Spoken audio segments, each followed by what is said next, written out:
My son vanished without a trace exactly 5 years ago.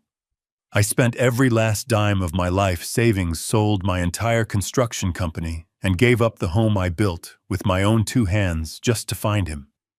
I was left with absolutely nothing, living in a rotting cabin in the middle of nowhere, waiting for a call from the police to tell me they had found his remains. But the knock on my door did not come from a detective. It came from my brother, a man I had not spoken to in 20 long years. And what he told me that stormy afternoon was the beginning of a nightmare far worse than my son simply being dead. If you are just starting to watch this story now, I need you to brace yourself, because the betrayal I uncovered will make you question the very people sitting at your own dinner table. It was a miserable Tuesday in late October. The Montana rain was hammering against the tin roof of my one-room cabin.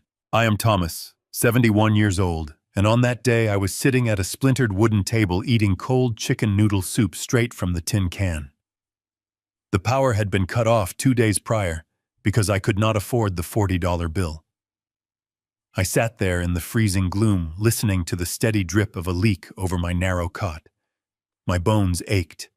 My spirit was completely broken. 5 years of chasing ghosts will do that to a man. 5 years of waking up every single morning wondering if today was the day I would finally find out what happened to my boy Henry. Then the sound of an engine cut through the noise of the storm. It was not the familiar rattle of the local mail delivery truck. It was a deep, powerful purr that vibrated through the muddy ground. I looked out the smeared glass of my only window and saw a vehicle that did not belong anywhere near this part of the forgotten woods. A sleek, midnight black Rolls-Royce Phantom was idling right in my muddy front yard. The heavy driver's side door opened, and a large black umbrella was thrust out into the rain. A man stepped out, wearing a bespoke tailored suit that probably cost more than my entire cabin was worth. He did not rush to get out of the downpour. He walked with the arrogant, measured pace of a man who owned the very ground he stepped on. I would have recognized that confident walk anywhere. It was Richard, my younger brother. We had not exchanged a single word in 2 decades. 20 years ago, we had a massive falling out over our family estate, a bitter feud that ended with him walking away to build his real estate empire and me staying behind to build my contracting business from the ground up. I opened the rickety wooden door before he could even knock. We just stood there for a long moment, the icy wind howling between us. He looked older, his hair completely silver now, but his eyes were as sharp and unyielding as they had always been. He did not say hello. He did not ask how I was doing. He simply looked at my hollow face, looked at the rusted tin can in my trembling hand, and said 7 words that stopped my heart from beating. "Get in the car, Thomas. I know where Henry is." I dropped the soup can. It clattered against the wooden floorboards, spilling what little food I had left, but I did not care. I grabbed my worn-out canvas coat and followed him out into the pouring rain. The interior of the Rolls-Royce smelled of rich leather and expensive cologne. It was suffocatingly warm. As his driver pulled us away from my miserable existence, the silence between Richard and me was thicker than the storm outside.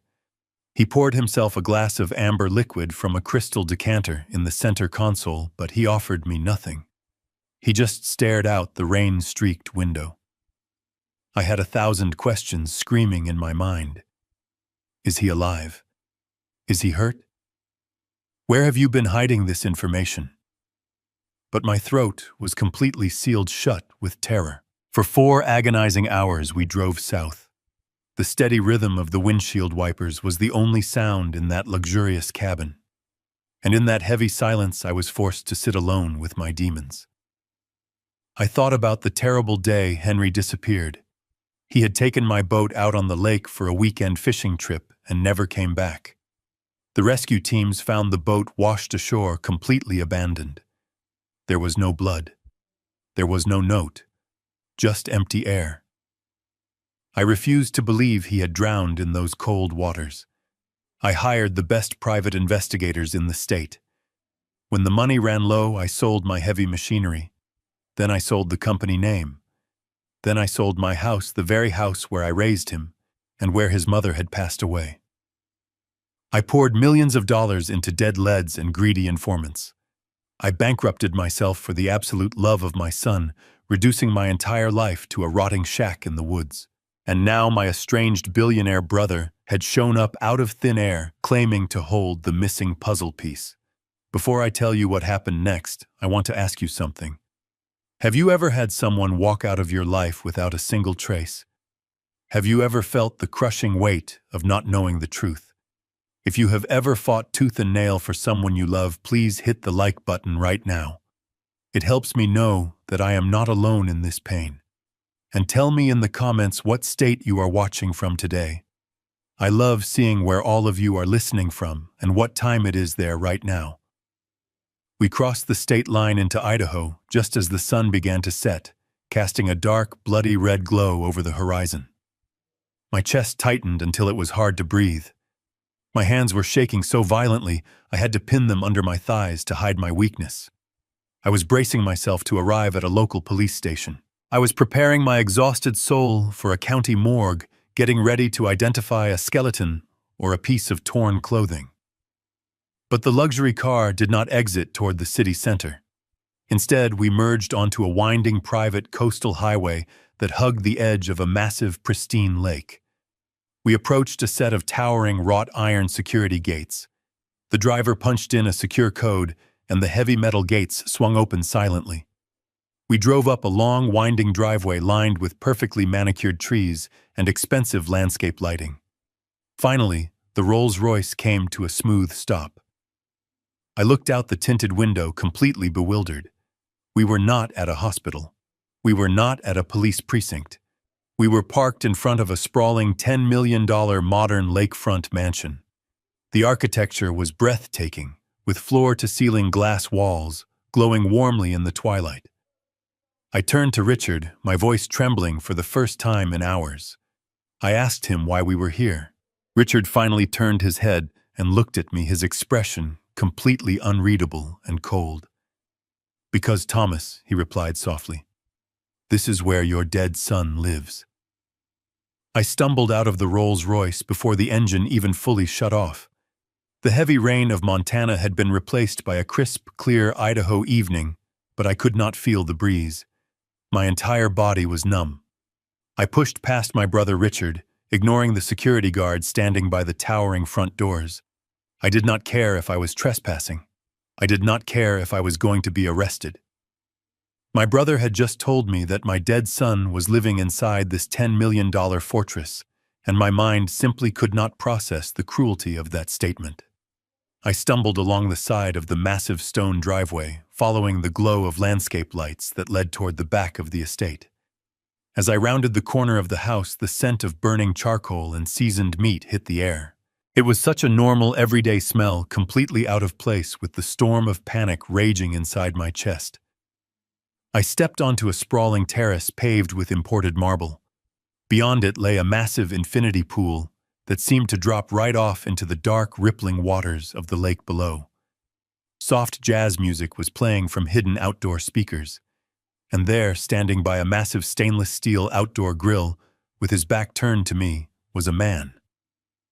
He was laughing at something on his phone. He casually flipped a thick ribeye steak with a pair of silver tongs. He was wearing a crisp white linen shirt, expensive tailored shorts, and leather loafers. When he raised his left hand to adjust the grill's temperature, the patio lights caught the brilliant gleam of a heavy gold watch on his wrist. It was a Patek Philippe. I knew the brand because I had once admired one in a magazine, knowing I could never afford it in 10 lifetimes.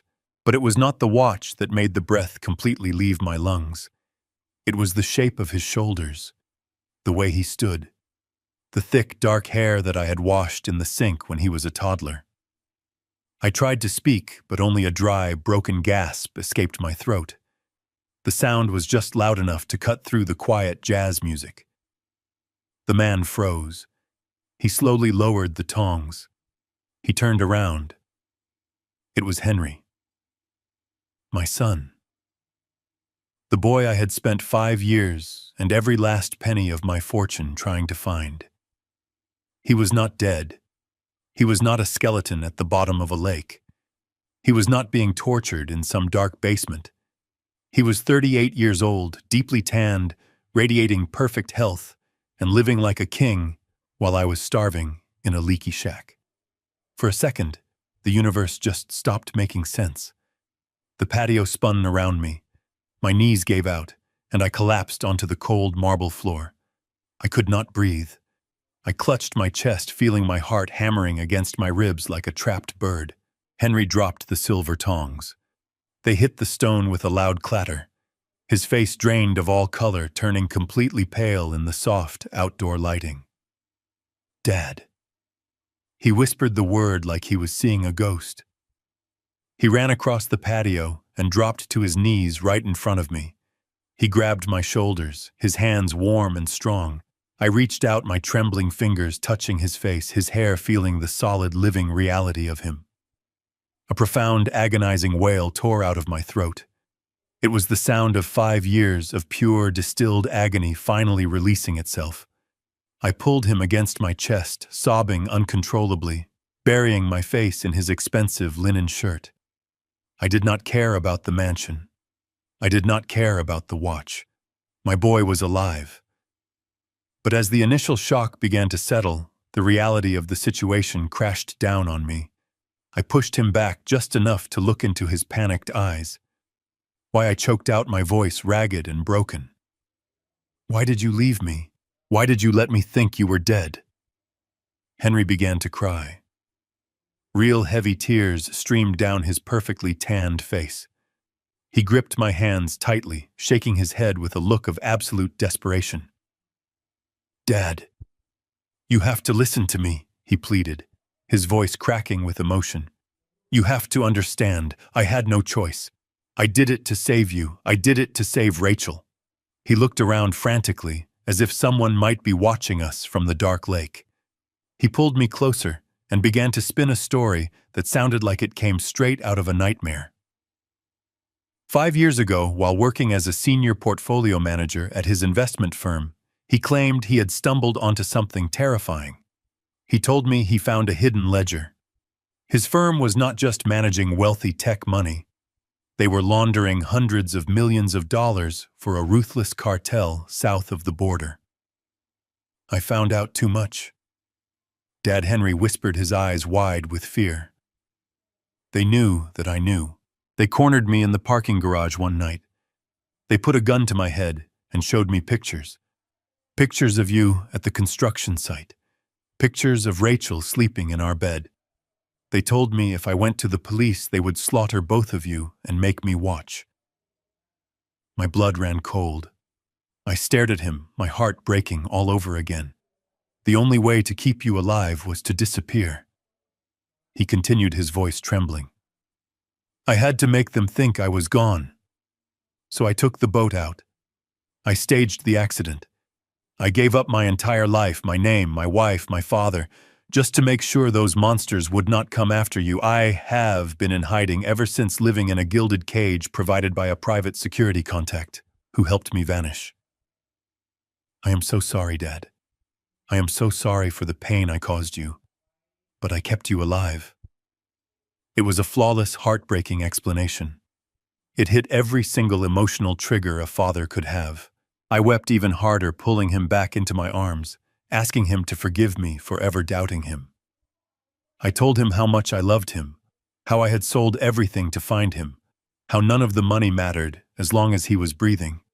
Henry helped me up from the cold marble floor. He wrapped his arm around my frail shoulders and guided me toward the towering glass doors of the mansion. The inside was even more opulent, with towering ceilings and modern art hanging on the walls. It felt like stepping onto another planet. I need to call her, I said, reaching into my pocket for my cheap, cracked cell phone. I need to call Rachel. She has been mourning you for 5 years, Henry. She works double shifts at a diner just to feed your son. We have to tell her the nightmare is over. Henry stopped dead in his tracks. His grip on my shoulder tightened until it actually hurt. He stepped in front of me, blocking my path, his face suddenly deadly serious. No, he said, his voice dropping to a harsh, urgent whisper. You cannot tell Rachel. You cannot tell anyone." I looked at him in confusion. "But Henry, if the cartel thinks you are dead—" He grabbed both of my arms, digging his fingers into my flesh. "Listen to me, Dad. The cartel still watches her. If she suddenly stops mourning, if she changes her routine, they will know. They will figure out I am alive and they will kill her and my son. You have to swear to me right now on your own life. You will not breathe a word of this to Rachel. She is in terrible danger if she knows." I stared into his eyes, searching for the boy I had raised. The intensity in his gaze was overwhelming.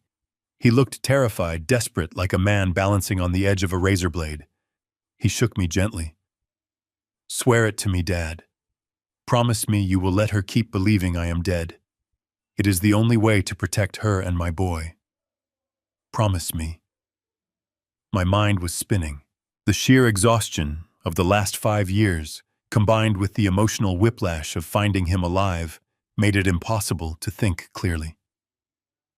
I looked around the silent, massive room, feeling completely out of place in my muddy boots and soaked clothes. I thought of my daughter-in-law Rachel weeping in my arms at the memorial service. I thought of my young grandson growing up without a father. The idea of keeping this secret from them felt like a physical weight crushing my chest. But then I looked back at Henry. My flesh and blood.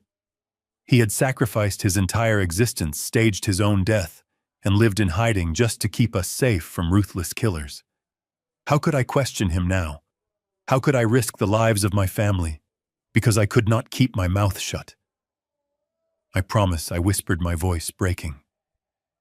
"I swear I will not tell her." Henry let out a long, shaky breath. He pulled me into another hug, resting his chin on my shoulder. "Thank you, Dad," he murmured softly. "Thank you." I stood there, in the middle of that $10 million living room, holding my miraculously resurrected son. I should have been the happiest man on the face of the earth. But as I hugged him back, my eyes drifted over his shoulder, looking out through the glass doors toward the patio. My gaze landed on the heavy solid gold Patek Philippe watch strapped to his wrist, gleaming under the indoor lights. A small, cold knot of unease began to form in the very pit of my stomach, tight and undeniable. If he was a terrified man living in hiding, running for his life from a bloodthirsty cartel, why was he wearing a $50,000 watch? The rest of the evening passed in a strange, surreal blur. Richard barely spoke another word, retreating to a separate wing of the massive estate, leaving me alone with the son I had mourned for 5 agonizing years. Henry had guided me to a guest bedroom that was larger than my entire cabin back in Montana.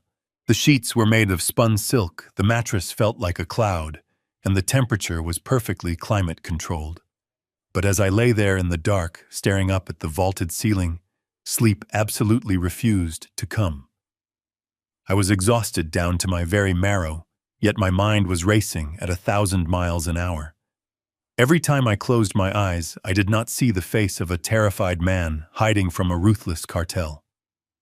I saw the glint of that heavy gold watch under the patio lights. A man running for his life. A man who had sacrificed everything to protect his family does not reward himself with a $50,000 luxury timepiece. It was a detail that simply did not fit the tragic narrative he had spun for me. The knot of unease in my stomach twisted tighter with every passing minute. It felt like a physical weight pressing down on my chest, making it impossible to breathe in that perfectly silent, sterile room. My throat was bone dry. I needed a glass of water, and I needed to walk around to burn off the anxious energy coursing through my veins. I pushed the heavy silk duvet off my legs and stepped out into the quiet hallway. The mansion was completely still. The only sound was the faint lapping of the lake water against the stone retaining wall outside. I walked softly in my bare feet, navigating the dimly lit corridors, trying to remember the way back to the massive kitchen we had passed earlier. The moonlight spilled through the towering windows, casting long shadows across the imported hardwood floors. It was a beautiful home, but in the dead of night it felt like a beautifully decorated tomb. As I made my way down the wide corridor, I passed a set of heavy mahogany double doors. One of them was pushed slightly ajar. I stopped.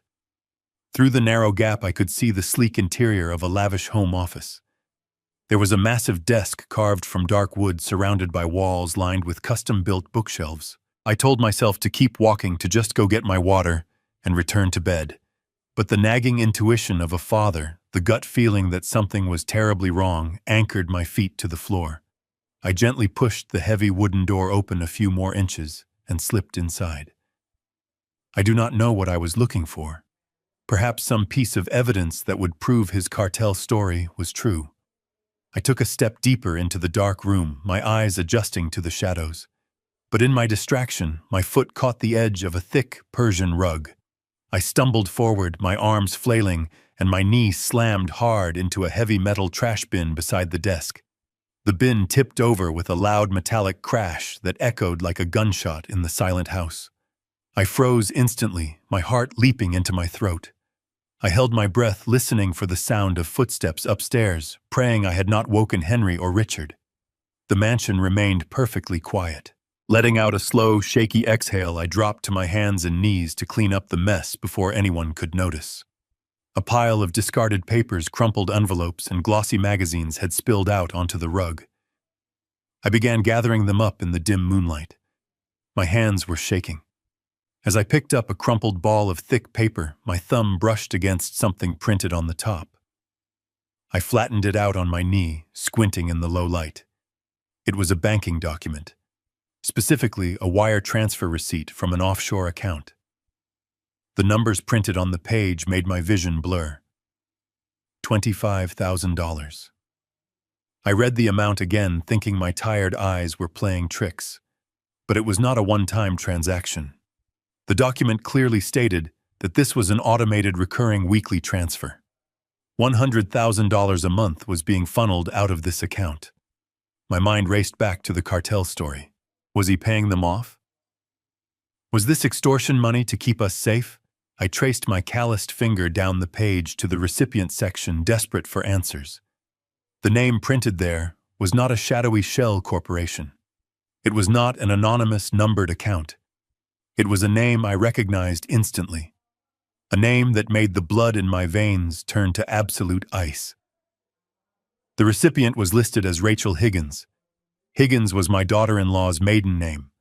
Rachel, who was supposedly grieving in Seattle, working double shifts at a diner just to feed my grandson. She was definitely not a victim. She was not a struggling widow left behind in his disappearance. She was receiving $25,000 a week from the dead husband she was supposedly mourning. The cartel story was a complete fabrication. They had played me. They had let me sell my home, my business, and my entire life while they quietly hoarded a fortune. The sheer magnitude of the betrayal hit me so hard I felt physically sick. I gripped the receipt, my knuckles turning white. Just as I tried to process the monstrous reality of what my own son had done, a sudden bright glow illuminated the dark mahogany desk above me. I slowly stood up. Henry's expensive tablet had just lit up with a calendar notification. I leaned over the glowing screen, reading the stark black letters displayed across the glass. It was a travel alert. Flight to Zurich confirmed for next Friday. I did not wait for the sun to rise. I did not pack my small bag or leave a note for my brother or the stranger who used to be my son. I simply turned around, walked out of that lavish home office, and slipped through the heavy doors into the freezing night. My chest was tight with a rage so profound it felt like I had swallowed broken glass. I walked down the highway until I reached a diner where a trucker agreed to take me to the bus station. By the time morning broke, I was on a bus heading straight for Seattle. I needed to look Rachel in the eye. I needed to see the woman who had cried on my shoulder at the memorial service. The woman who claimed she was working herself to the bone to raise my grandson. The drive was a slow torture. Every passing mile was another reminder of the 5 years I had lost the business I had sacrificed, and the tears I had shed for a ghost. I watched the heavy rain streak against the dirty glass window, feeling a dark, cold clarity settling firmly over my tired mind. When I finally arrived at Rachel's suburban Seattle home, it was late afternoon. I stood on the porch, staring at the front door, feeling the heavy thud of my heartbeat. I raised my fist and knocked twice. A few moments later, the deadbolt clicked and the door swung open. Rachel stood right there, wrapped tightly in a faded, oversized gray cardigan, her hair pulled back in a messy bun. When she saw me, her eyes widened in carefully practiced surprise. She immediately brought a hand to her mouth, letting out a soft, dramatic gasp. "Thomas," she whispered, her voice trembling perfectly. She pulled me into a tight embrace, resting her head against my chest. I forced my arms to wrap around her, forcing my muscles to relax, so she would not feel the absolute disgust radiating from my body. She ushered me inside, guiding me to the kitchen table with the gentle touch one might use on a stray dog. She immediately went to the stove to boil water for tea, sighing heavily as she leaned against the counter. "Oh, Thomas, it is so good to see you," she murmured, wiping an imaginary tear from her cheek. "I am just so exhausted lately. I picked up another double shift at the diner this week. The manager is breathing down my neck, but what choice do I have? The grocery bills keep going up, and my little boy needs winter clothes. It is just so hard doing this all alone without Henry." She looked over her shoulder, giving me a sad, brave smile that made my stomach churn. I sat there in the silence of her kitchen, nodding slowly, playing the role of the sympathetic, clueless father-in-law. I murmured my condolences. I told her how proud Henry would be of her strength. Every word tasted like poison on my tongue. But while Rachel was performing her monologue of misery, my eyes were scanning the room. I spent 40 years as a general contractor. I know the cost of materials. I know when a house has been quietly upgraded. Right above the main front door, partially obscured by a fake decorative floral wreath, was a sleek black camera. It was connected to a biometric smart home security system.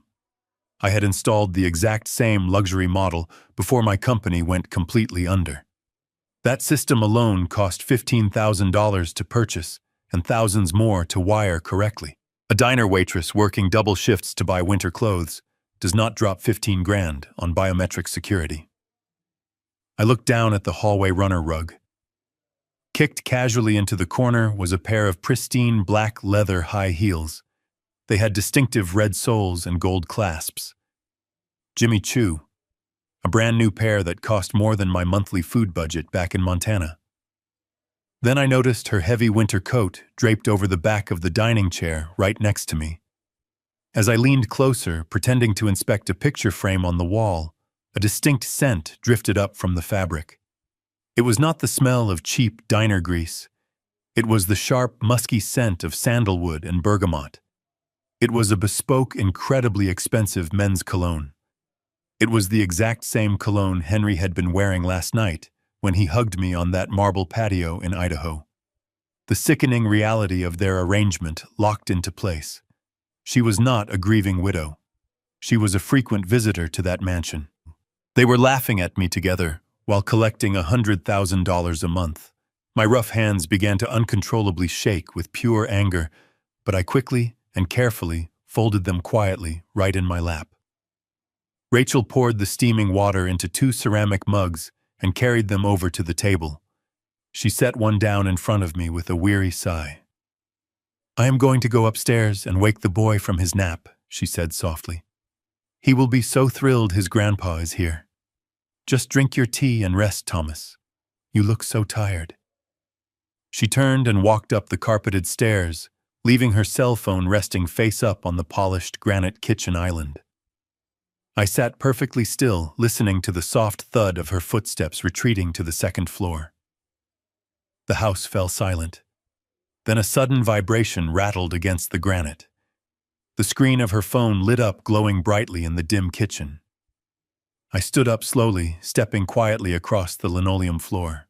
I looked down at the glowing screen. A new text message had just arrived from an unknown, unsaved number. The preview bubble displayed 6 simple words that made the blood in my veins run completely and utterly cold. Did the old man buy it? I stood in the dim kitchen, my eyes locked on the glowing letters of that text message. The words burned into my retinas. The faint sound of Rachel's footsteps echoed from the top of the stairs, accompanied by the sleepy murmurs of my grandson. Panic and pure rage warred inside my chest, but I knew I could not confront her now. If I let her know I had seen that message, they would run. I forced myself to step away from the island. I walked back to the dining chair and sat down carefully, arranging my face into the mask of a tired old man. When Rachel walked into the kitchen carrying my grandson, I greeted them with a weak smile. I hugged the boy, breathing in the scent of his hair, and my heart shattered again. They were using this innocent child as a prop. I stayed for exactly 20 more minutes. It was the hardest performance of my entire life.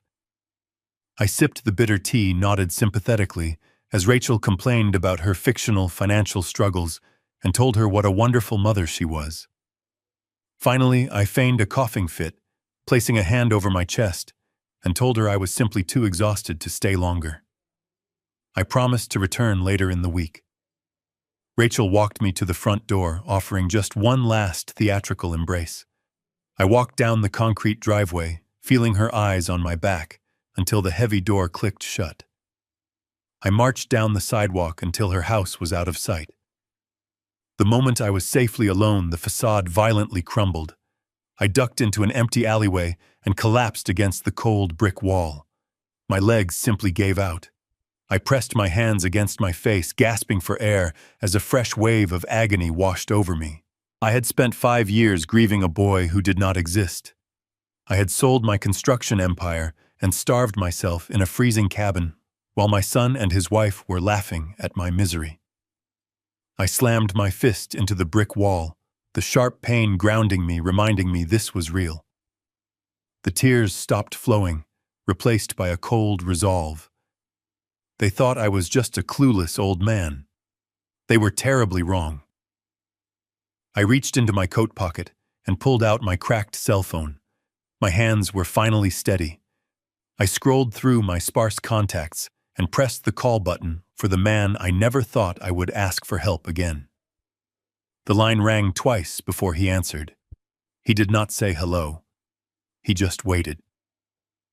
"Richard," I said, my voice hoarse but steady. "You were right about everything." I swallowed the last remnants of my pride, the bitter resentment that had kept us apart for 20 years. "I need your help. I need your resources. My son is playing me and I am going to tear his world apart." Richard did not gloat. He asked where I was. When I told him I was in Seattle, he gave me the address of a luxury hotel downtown. 2 hours later, I was sitting in an opulent hotel lounge. A man in a sharp gray suit approached my table and slid into the leather booth. He did not offer his hand. "My name is Lawson," he said, his voice flat. "Your brother sent me. I am a corporate investigator, and Richard pays me to find the things people desperately want to keep buried." Lawson opened a sleek silver laptop and turned the screen toward me. He treated my tragedy like a crime scene, which was exactly what I needed. "Where do you want to start, Thomas?" I looked at the blank screen, my jaw tight. "Start with the money," I told him. "Start with the day my life fell apart." Lawson began to type, his fingers flying across the keyboard. For hours we sat in that dimly lit booth, drinking black coffee, while he dismantled the financial history of my ruined life. I explained how my contracting business suddenly collapsed in a mountain of debt right around the time Henry disappeared. I had always assumed the business failed because I was paralyzed by grief. But Lawson shook his head, pulling up archived banking records from the Federal Registry. What he found made the air leave my lungs. "Look closely at this document," Thomas Lawson said, pointing at a scanned digital file. It was a commercial equity line of credit taken out against my company's heavy equipment and commercial real estate. The total amount was $8 million. The date of the transaction was exactly 3 days before Henry supposedly went missing. I leaned closer to the screen. There was a signature on the dotted line. It was my name, but I had never seen this paper in my life. The loop on the capital T was completely wrong, slanted too far to the left. It was the exact way Henry used to forge my signature on his report cards. He did not just run away, I whispered, the crushing weight of the truth settling over me. Lawson nodded grimly. No, Thomas. He liquidated your company, secured the cash in an offshore account, and faked his death so he would not have to pay it back. He left you holding the bag for $8 million. That is why you went bankrupt. That is why you lost your home. He stole your life to fund his own. I sat back in the leather booth. The cartel story was a pathetic joke. My son had systematically destroyed me out of pure greed, and Rachel was in on it the entire time. A dark calmness settled into my bones. If they wanted to play a game of destruction, I was going to show them how a master builder dismantles a house. I stared at the glowing screen of Lawson's laptop, watching the cursor blink next to the forged signature. That single jagged loop of ink represented 40 years of my life. I closed my eyes, and the memories hit me like a physical blow. I remembered starting my construction company in 1980 with nothing but a rusted-out Chevrolet pickup truck and a box of hand tools. I remembered working through broken ribs, working through the blistering heat of July and the bone-chilling freezes of December just to make payroll. I built that company from a single-man operation into a regional empire, pouring every ounce of my sweat and blood into its foundation. I did it all so Henry would never have to swing a hammer. I paid for his Ivy League education, his expensive suits, his luxury apartment, so he could work in a clean, air-conditioned office. And from that very office, using the education I paid for, he had systematically engineered my absolute destruction. Lawson tapped the keyboard, pulling up a secondary set of documents. He did not act with pity. He operated with the cold, surgical precision of a man who dealt in ruined lives every single day. He is a predator, Thomas Lawson said, his voice a low, steady rumble in the quiet hotel lounge. He did not just forge a document and hope for the best. He orchestrated a masterpiece of corporate sabotage. Lawson explained how Henry had used his senior position at the investment firm to bypass the standard banking verifications. He had drafted completely fabricated board meeting minutes, claiming my company was restructuring. He used his insider knowledge of my corporate accounts. I had trusted him to help manage to approve the massive commercial equity line of credit. $8 million drained from the equity of my heavy machinery, my warehouses, and the very home I raised him in. I sat there gripping my cold cup of coffee, feeling the residual humiliation of my bankruptcy wash over me. I remembered the day the bank officers arrived with the local sheriff to padlock my equipment yard. I remembered the sheer terror and confusion sitting across from federal auditors who looked at me like I was a mastermind criminal hiding money. I had begged them to understand that I knew nothing about the loans.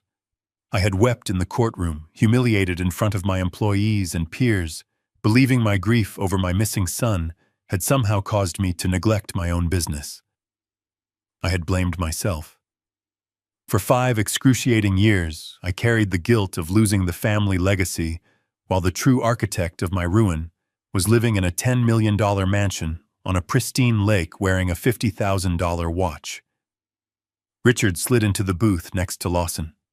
My estranged brother had been standing by the hotel bar, giving me space to process the initial shock. But now he joined the War Council. He placed a glass of water in front of me. I looked at him, my billionaire brother, who had warned me decades ago that I spoiled my son too much. The pride that had kept me from speaking to Richard for 20 years dissolved completely, leaving only a dark, hardened resolve. I am sorry, Richard. I said, my voice barely above a whisper, but laced with pure steel. You were right about him. I was a blind, foolish old man. But I am not blind anymore. I need your resources. I need your money to tear his world down. I will pay you back every single cent if it takes my last breath. Richard did not gloat. He did not throw the past in my face. He simply looked at me with those sharp, unforgiving eyes, the same eyes our father used to have. You do not owe me an apology, Thomas, Richard said quietly. We had our differences, but you are my brother. Nobody does this to our family and gets away with it. You built your empire once. Now we are going to use my empire to bury him." He turned his attention to Lawson, his demeanor instantly shifting from a supportive brother to a ruthless chief executive. "Strip him bare, Lawson. I want to know where every single penny of that $8 million went. I want his accounts, his aliases, and his escape plans." Lawson gave a sharp nod, his fingers flying across the keyboard with renewed intensity. It took him less than 20 minutes to break through the next layer of Henry's deception. He traced the routing numbers from the forged loan documents. The money had not stayed in the United States for more than 48 hours. Henry had funneled the entire $8 million into a series of shell corporations registered in the Cayman Islands, and from there it was dispersed into private offshore accounts. The timeline was perfectly, brutally calculated. The final wire transfer, draining the last drop of my life savings, cleared on a Thursday morning. That Friday afternoon was the exact day Henry took my boat out onto the lake and disappeared. "He staged the accident the moment the cash was secured," I said, saying the words out loud to force myself to accept the monstrous reality. "He crashed the boat, left it for the police to find, and walked away a millionaire while I was left holding a mountain of debt." Lawson leaned back in his leather chair, rubbing his chin thoughtfully. "Yes," he agreed. "But an operation like this requires constant maintenance. The $25,000 weekly wire transfers you found in the mansion prove that he is slowly bleeding those offshore accounts dry and funneling the money to Rachel. They are cleaning the stolen money through her legitimate bank accounts in small, consistent batches to avoid triggering federal red flags." I felt a cold sweat break out on the back of my neck. Have you ever realized that the person you loved most in the world was actually a stranger wearing a mask? If you have ever felt the chilling realization that you have been entirely manipulated by someone you trusted with your life, let me know in the comments below. It is a pain I would not wish on my worst enemy. Lawson suddenly stopped speaking. His eyes narrowed at the glowing screen. He leaned closer, his brow furrowing in deep concentration. He hit a few more keys, rapidly opening legal databases and public court registries for the state of Washington. Thomas Lawson said, his voice suddenly sharp and urgent. "We have a massive problem. I thought they were just slowly draining the accounts to live comfortably, but I was wrong. They are not planning to stay hidden much longer. Look at this court docket. Something terrible is going to happen next week." Lawson did not immediately explain what the court docket meant. Instead, he raised a hand, his eyes scanning the endless lines of code and financial routing numbers cascading down his screen. "We need to look at the offshore accounts first to understand why they are moving now," he muttered, his fingers flying across the keys with a frantic energy. He isolated the routing number from the crumpled wire transfer receipt I had found in the Idaho mansion. The $25,000 weekly payments to Rachel were just the tip of the iceberg.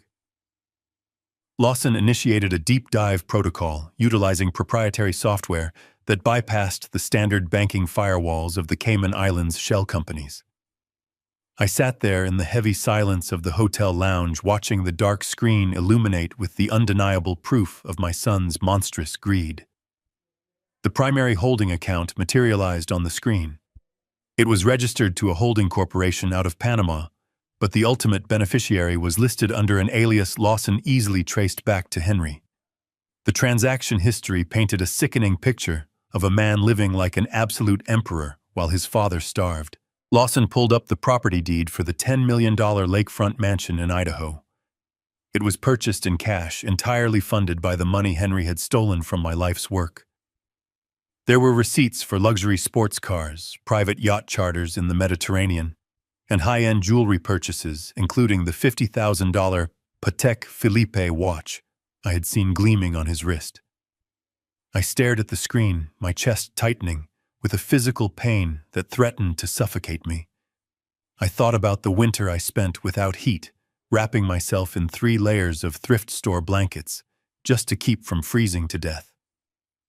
I remembered standing in a pawn shop, handing over my late wife's wedding ring to a stranger behind bulletproof glass, begging for enough cash to pay a private investigator for one more week of searching. I had stripped myself of every single comfort, every ounce of dignity, and every precious memory I owned, all because I believed my son was in danger. Meanwhile, Henry was sipping expensive champagne on a marble patio, laughing at the pathetic old man who was footing the bill for his private paradise. But Lawson was not finished. He dug deeper into the timeline of the disappearance itself. If Henry was going to orchestrate a fake death, he had to leave a trail of expenses. Lawson explained, pulling up credit card statements from the weeks leading up to the tragedy. Sure enough, the trail was glaringly obvious once we knew where to look. There was no cartel money laundering ring. There were no ruthless killers threatening our family. It was a completely fabricated ghost story designed to manipulate my paternal instincts. Lawson found the transaction for the boat Henry had crashed. He bought it using my credit line.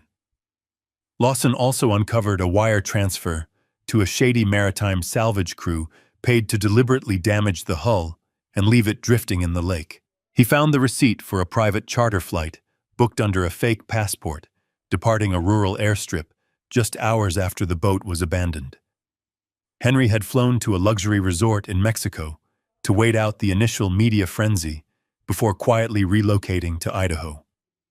The sheer calculation of it all was terrifying. He had not panicked. He had not made a mistake. He had executed a perfectly orchestrated financial hit against his own father. My son was a predator, a cold and calculating sociopath who viewed my love as nothing more than a tool to be exploited. I looked at Richard, who was sitting across from me with a jaw set in stone. He poured me another glass of water, his silent presence giving me the strength to keep breathing. Have you ever been stabbed in the back by your own blood? Let me know in the comments, because what we found next will make your blood boil. The betrayal of a stranger is something you can eventually get over, but betrayal by a child never truly heals. It alters the fundamental way you view the entire world. If you understand this kind of pain, please leave a comment so we can support each other. Lawson cleared his throat, bringing my attention to the laptop. He minimized the offshore banking records and pulled up the Washington State Family Court Registry he had briefly mentioned earlier. The offshore accounts are running dangerously low, Thomas Lawson explained, pointing to the dwindling balance on the screen. Maintaining a massive estate, buying luxury cars, and sending $100,000 a month to Rachel burned through the stolen $8 million faster than anticipated. They are almost out of cash. That is why they are making their final move. He maximized the legal database window. The screen displayed a formal legal petition filed by Rachel Higgins in the King County Superior Court. Lawson highlighted the scheduled hearing date. It was set for exactly 7 days from now, next Friday morning. My eyes scanned the legal jargon, struggling to make sense of the dense paragraphs. I asked Lawson what exactly Rachel was trying to accomplish. Why would she involve the court system if they were trying to stay under the radar? Lawson did not look away from the screen as he answered. His voice was a flat, ominous whisper that chilled me to the bone. He clicked on the specific case file, waiting for the secure document to load. The progress bar crawled across the screen, building a suffocating tension in the small hotel booth. When the document finally materialized, Lawson noticed the title of the legal filing, scheduled for exactly 7 days from now. This petition is the final nail in your coffin, Thomas. Lawson murmured softly, his eyes scanning the horrifying text. The bold black letters on the screen revealed the absolute final phase of their master plan. The horrifying document was titled, Petition for Declaration of Presumptive Death. I just stared at those words, the cold legal terminology feeling like a heavy physical weight pressing against my chest. Lawson leaned forward, his voice completely devoid of emotion, delivering the facts with brutal efficiency. In Washington, Lawson explained, pointing a perfectly manicured finger at the monitor. A missing person cannot be declared legally dead until a specific time has passed without a single trace of their existence. That waiting period is exactly 5 years. Next Friday marks exactly 5 years to the day since local police found your boat drifting empty on the lake. Rachel has filed paperwork to have the state officially pronounce your son deceased. She scheduled the final hearing before a county judge to secure the death certificate. I felt a sickening lurch in my stomach. Why go through all this trouble to make it official now? I asked, my voice barely a whisper. If Henry was successfully hiding in a $10 million mansion, why risk bringing a judge and the legal system into their lies? Why not just continue draining the offshore accounts and live in shadows? Lawson let out a heavy sigh, closing the court docket and bringing up new encrypted financial documents. Because Thomas, the offshore accounts are not enough to sustain them anymore. Henry burns through cash faster than he can steal it, and they have one final payday waiting right here in the United States. He tapped the keyboard, and a scanned copy of an insurance contract filled the screen. It was a comprehensive corporate life insurance policy. The principal sum insured was $5 million. I stared at the name listed under the primary beneficiary. Rachel Higgins. Lawson turned to look directly in my eyes. When Henry orchestrated his disappearance, he did not just steal your $8 million. He left you legally responsible for the corporate loans that destroyed your contracting business. Under federal bankruptcy laws and the specific clauses of this commercial loan, if the primary debtor and the guarantor are officially declared dead, corporate debt can be entirely discharged by the estate. Rachel is not just going to the courthouse to collect $5 million in clean, untraceable money. She is going there to legally wipe away the remaining $8 million debt still haunting your ruined company. Once the judge signs that paper, the insurance company will write her a check, and the banks will completely write off the forged loans.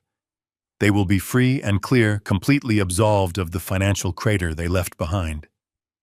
I sat frozen in the booth, the magnitude of their greed washing over me in cold, suffocating waves. My son had not just stolen my past and ruined my present. He had calculated exactly how to extract every last drop of blood from my future. He used my endless grief as a convenient shield to run down the clock. For 5 years, I cried myself to sleep, praying for a miracle while they were simply waiting for the legal calendar to hit the 5-year mark so they could cash in on my suffering. Richard slammed his fist against the table, rattling the coffee cups. The sheer audacity of it is staggering, my brother muttered, his eyes narrowing. They think they have played the perfect game. They think nobody is watching. Lawson nodded, pulling up the final piece of the puzzle. He maximized the notification I had seen on Henry's tablet, back in the Idaho mansion. It was a confirmed first-class travel itinerary, booked under a fresh set of alias passports. They are not planning to stay in the United States once the judge signs that death certificate, Lawson stated, tracing the flight path on the screen. The moment the $5 million clears into Rachel's accounts, she is scheduled to board a direct flight from Seattle to Zurich. Henry is flying out of a private airfield in Idaho to meet her there. Switzerland has incredibly strict banking privacy laws and no reciprocal extradition treaty for financial crimes of this specific nature. Once they land in Zurich and funnel the insurance payout into a numbered Swiss account, they will vanish completely. They will be entirely untouchable. You will be left bankrupt in a freezing cabin in Montana, and they will spend the rest of their lives drinking champagne in the Alps, funded by the absolute destruction of your entire existence. The silence in the hotel lounge grew incredibly heavy. The faint sound of jazz playing from the hotel speakers felt entirely detached from the horrific reality unfolding at our table. I looked down at my hands. They were heavily scarred, calloused from decades of swinging hammers, pouring concrete, and building homes to provide for a boy who had turned into a monster. For 5 years, my hands had trembled with sorrow. Every time I looked at a photograph of Henry, every time I saw a father walking with his son on the street, my hands would shake with uncontrollable grief. But as I sat there staring at the Zurich flight itinerary, a profound physical change happened to my body. The trembling completely stopped. The tears that had burned the back of my eyes for half a decade simply evaporated. The suffocating pain that had lived in my chest was suddenly replaced by a cold, absolute vacuum. I did not feel sorrow anymore. I did not feel pity for the boy I had raised. I felt a terrifying, perfect calmness wash over my entire soul. It was the absolute clarity of a man who had absolutely nothing left to lose. I slowly looked at my brother and the investigator sitting across from me. I did not cry. I did not shake. I leaned forward, my voice completely devoid of any hesitation or fear. "I am not going to just stop them," I said, the words cutting through the air like a blade. "I am going to destroy them." Lawson and Richard moved with frightening speed. Once we knew the date of the court hearing, we had exactly 7 days to plant me inside her house. I could not simply knock on her door and ask to move in. She was paranoid, guarding her secrets like a dragon hoarding stolen gold. We needed a Trojan horse. We needed a scenario so completely undeniable and pathetic that she would be forced to open her doors to me. Richard used his vast network to orchestrate the perfect tragedy. He contacted a discreet, highly compensated private cardiologist who owed him a massive favor. Then we set the trap. It was Tuesday afternoon, exactly 3 days before she planned to stand before a judge and declare my son legally dead. I waited until Rachel was picking up my grandson from his expensive private preschool, a school actually funded by my stolen millions. I stood on the sidewalk down the street from the school gates, waiting for her sleek silver SUV to pull up to the curb. The moment I saw her step out of the vehicle, smiling that fake smile at the other mothers, I put the plan into motion. I stumbled forward onto the concrete pavement. I clutched my chest with both hands, gasping for air. I let my knees buckle, collapsing against a wrought iron bench before sliding down to the cold sidewalk. It was not entirely acting. The physical toll of the last 5 years made it easy to look like a man at the end of his rope. A pedestrian screamed. Within seconds, a crowd gathered. Rachel, hearing the commotion, turned her head. I saw the moment recognition flashed across her face, followed immediately by a look of sheer annoyance. But with a dozen parents watching, she had no choice. She ran over, kneeling beside me, playing the role of the frantic daughter-in-law. She screamed to call an ambulance. Conveniently, Lawson had a private medical transport waiting just 2 blocks away. The paramedics rushed to the scene, loaded me onto a stretcher, and whisked me away to a high-end private clinic Richard had secured. Rachel followed the ambulance in her SUV, forced into playing the devoted family member. An hour later, I was lying in a pristine hospital bed, hooked up to terrifying beeping monitors. My skin was pale, my breathing shallow. The door opened, and Dr. Harrison walked in, followed closely by a weeping Rachel. Dr. Harrison was a brilliant actor, wearing his white coat with authority. He looked at Rachel with deep, manufactured sympathy. He explained that I had suffered a massive angina attack, compounded by severe heart failure. He told her my heart muscle was completely giving out. "I am so sorry, Mrs. Higgins," the doctor said softly, placing a comforting hand on her shoulder. "But there is nothing more surgical intervention can do. His heart is simply too weak. He has a few weeks left, perhaps a month at most. It is time to make him comfortable." I watched Rachel through half-closed eyes. She buried her face in her hands, sobbing loudly for the doctor to hear. But I could see the rigid posture of her shoulders. She was not crying. She was relieved. She was mentally calculating how my convenient death would solve her final loose ends. When the doctor left us alone in the sterile room, Rachel sat in the chair next to my bed, dabbing her dry eyes with a tissue. "Thomas," she whispered, her voice dripping with fake sorrow. "What are we going to do?" I slowly turned my head to look at her, channeling every ounce of genuine pain I had ever felt into my expression. I reached out with a trembling hand and grasped her wrist. "Rachel." I gasped, my voice a weak, rattling wheeze. "Please. I do not want to die in a cold hospital room. I do not want to die alone." Please let me spend my last few days near my grandson. Let me sleep in your guest room. I will not be a burden. I just want to hear the boy laugh one more time before I go to see Henry." Rachel froze. I could practically see the gears turning in her calculating mind. She desperately wanted to dump me in a hospice facility and wash her hands of me. But she also had a court hearing in 3 days.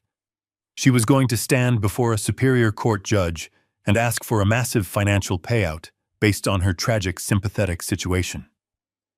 What would the judge think if he found out she abandoned her dying father-in-law in his final hours? Taking me in would make her look like an absolute saint.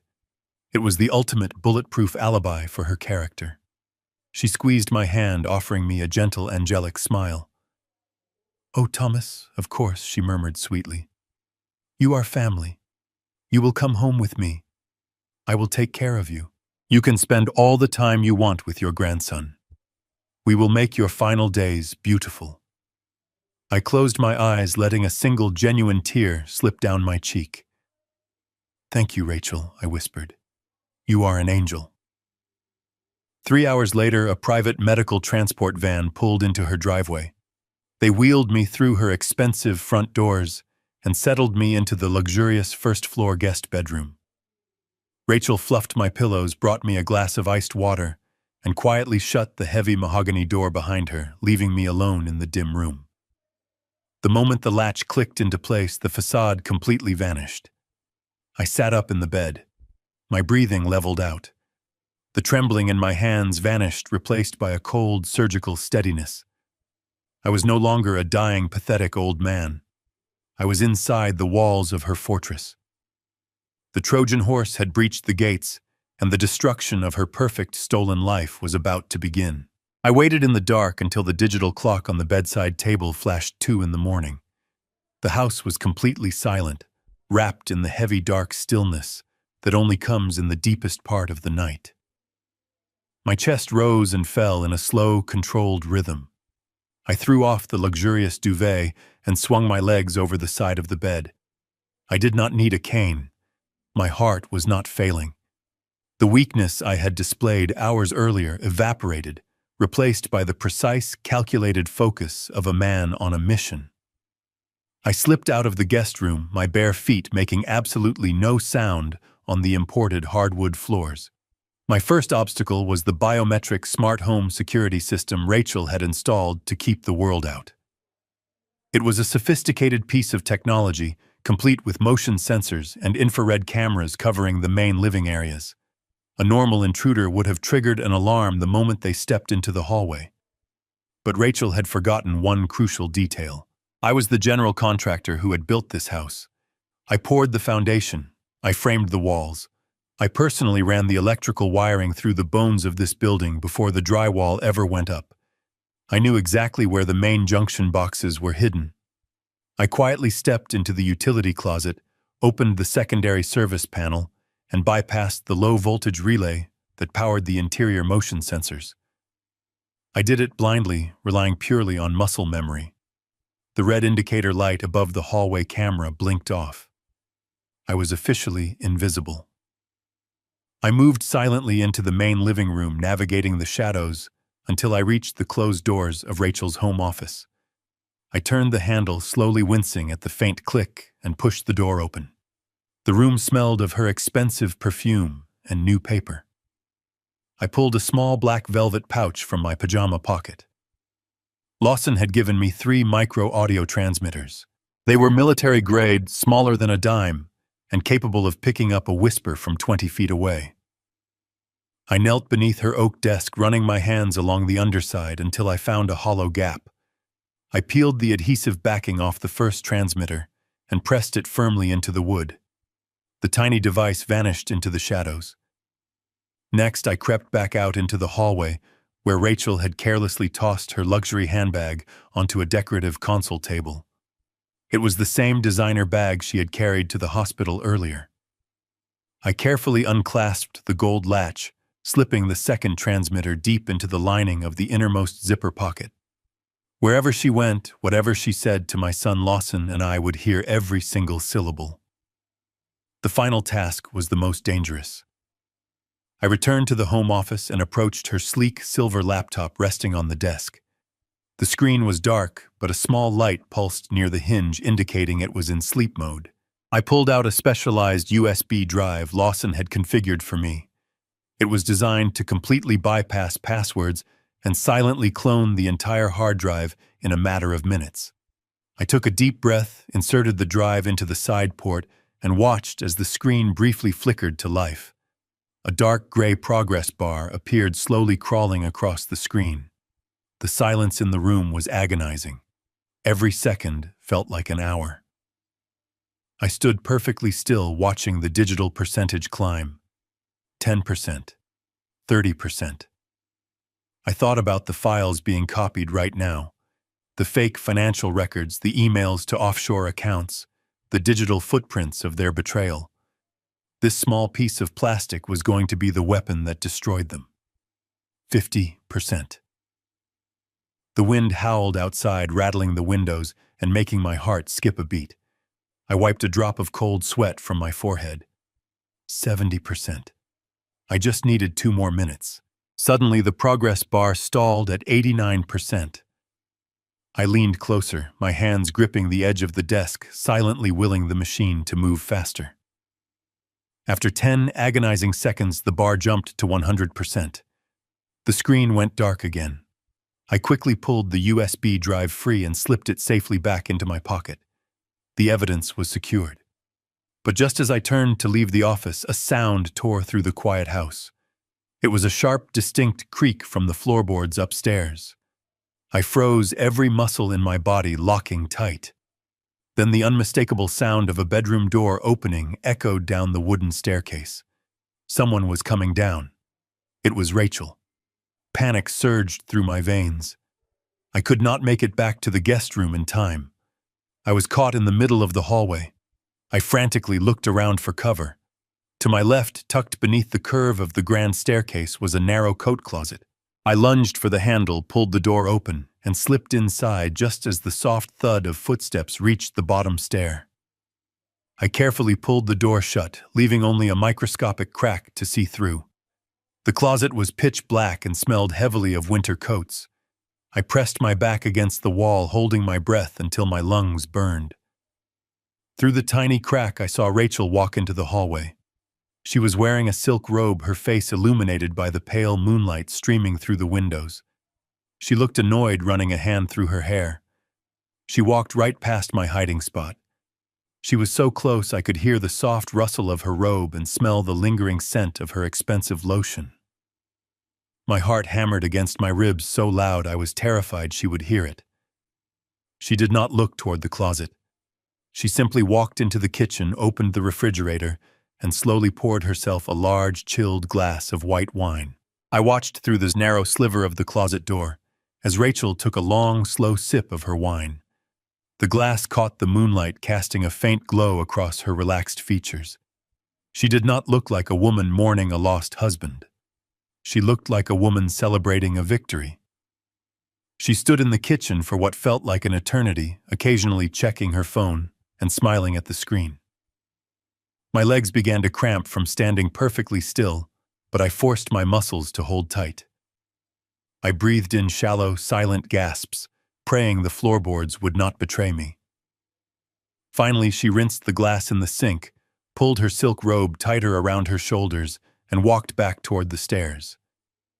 I listened to the soft padding of her footsteps ascending to the second floor, followed by the distant click of her bedroom door shutting. I waited another full 10 minutes just to be absolutely certain. Only then did I gently push the closet door open and slip back through the hallway, making my way into the guest room. I slid under the luxurious covers, my heart still pounding, but a grim satisfaction settling over me. The trap was set. When the morning sun finally broke through the heavy Seattle clouds, I was already awake. I lay in bed staring at the ceiling, mentally preparing for the performance of a lifetime. Around 8 o'clock, I heard the sounds of the house waking up.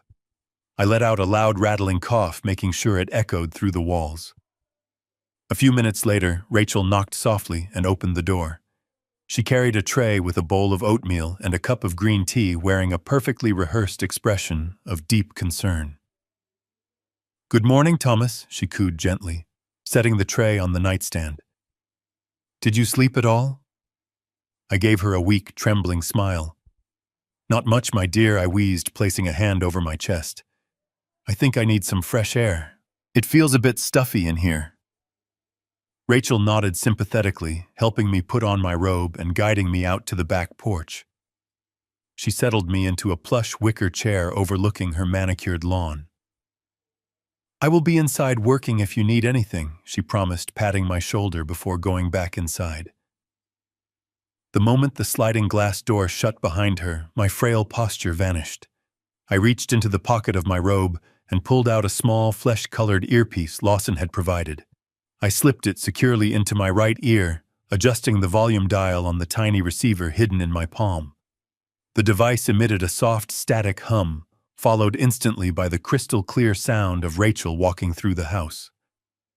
The microphone I had planted under her desk was functioning perfectly. I could hear the rustle of papers, the click of her computer mouse, and the soft hum of the central heating unit. I sat on the porch, staring out at the frost-covered grass, waiting patiently. 10 minutes passed. Then I heard the distinct sound of her dialing a number on her cell phone. It rang twice before a man answered. The voice coming through my earpiece was undeniably Henry. He sounded relaxed, cheerful, and entirely alive. "Good morning, beautiful Henry," said smoothly. "Is our house guest behaving himself?" Rachel let out a sharp, genuine laugh that I had never heard before. It was a cold, calculating sound.